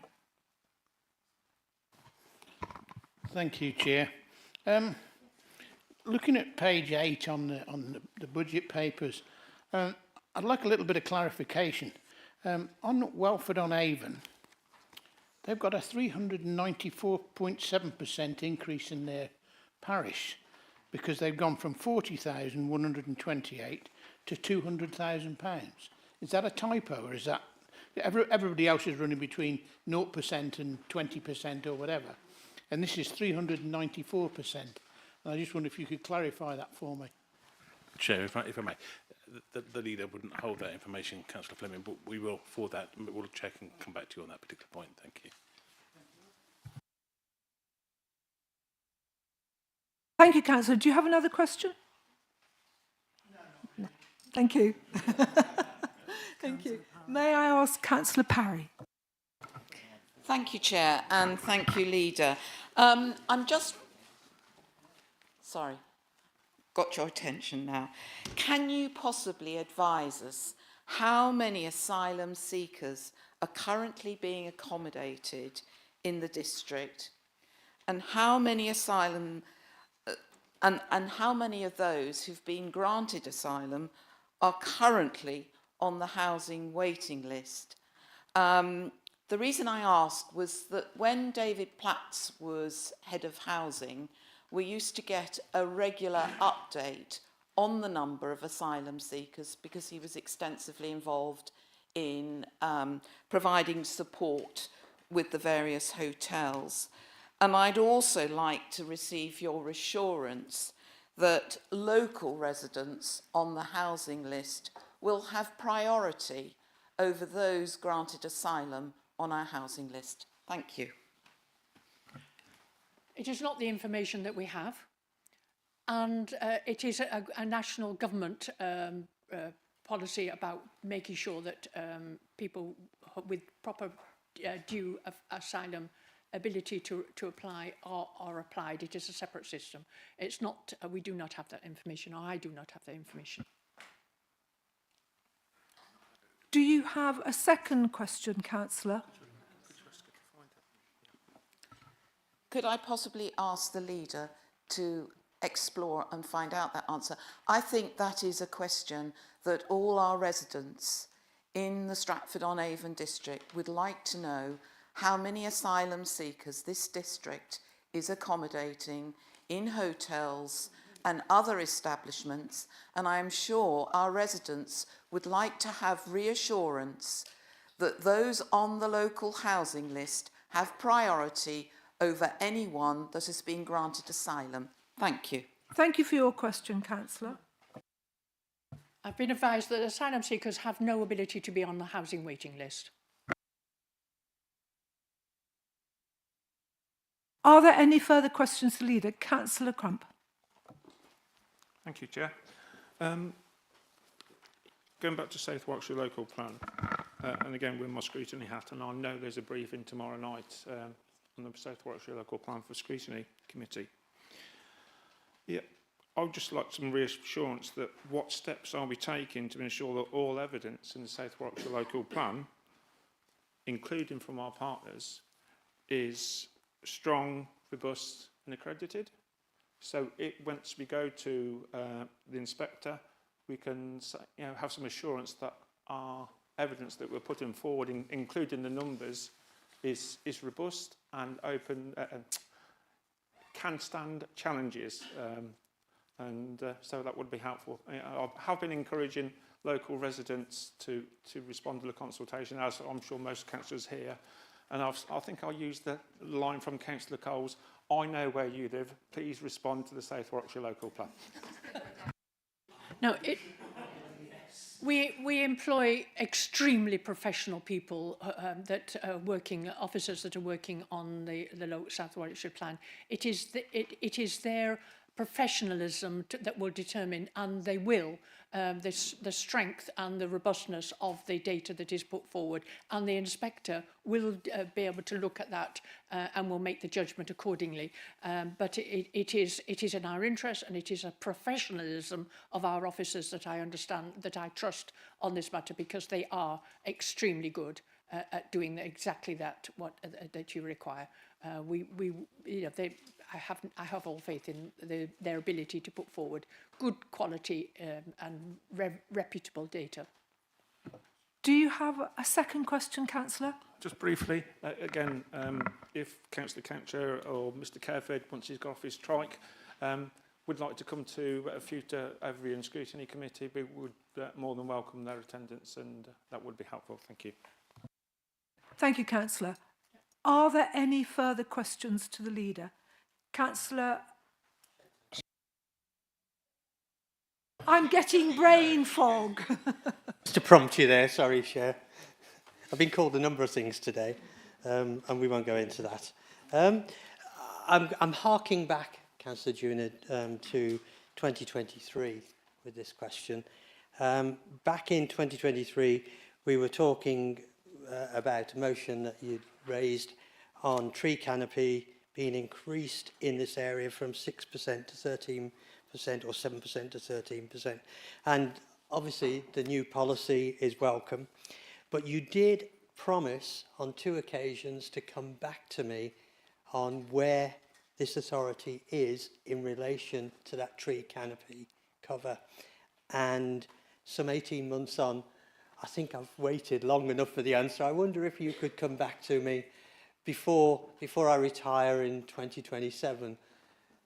I'm happy to ask the relevant officers to come forward, but we have put forward, we've done trees for farmers, we've done now a parish council tree planting, etc. All that data should be available. I'm happy to make sure that you have that data. And I will ask the officers to make sure that that is part of a report at some stage, probably to the climate change panel. That may be a suitable place. Do you have a second question, Councillor? Just to follow up on that, I mean, we as you know, Councillor Junid, you know, it's 7,000 trees, if you like, is only equivalent to the CO2 that roughly about 100 adults put out. So I am interested in this because we need to scale this up one way or another, not just by if you like, power schemes, but also by planting trees rather than destroying the environment that we live in. So I am keen to, if you could come back to me. Thank you. Happy to do that, and if you've got land maybe in your back garden that you're willing to put forward, then I'd be happy to take it. I already have 20 odd trees in there. Thank you for the conversation. Can we actually go to any more questions, please? If not, we'll go to item 16 on the agenda, notice of motion update. This is for information only. So, thankfully, no questions at this point. And item 17, you'll be very pleased to know that there is no urgent business. So I can now lift my gavel and say, meeting over.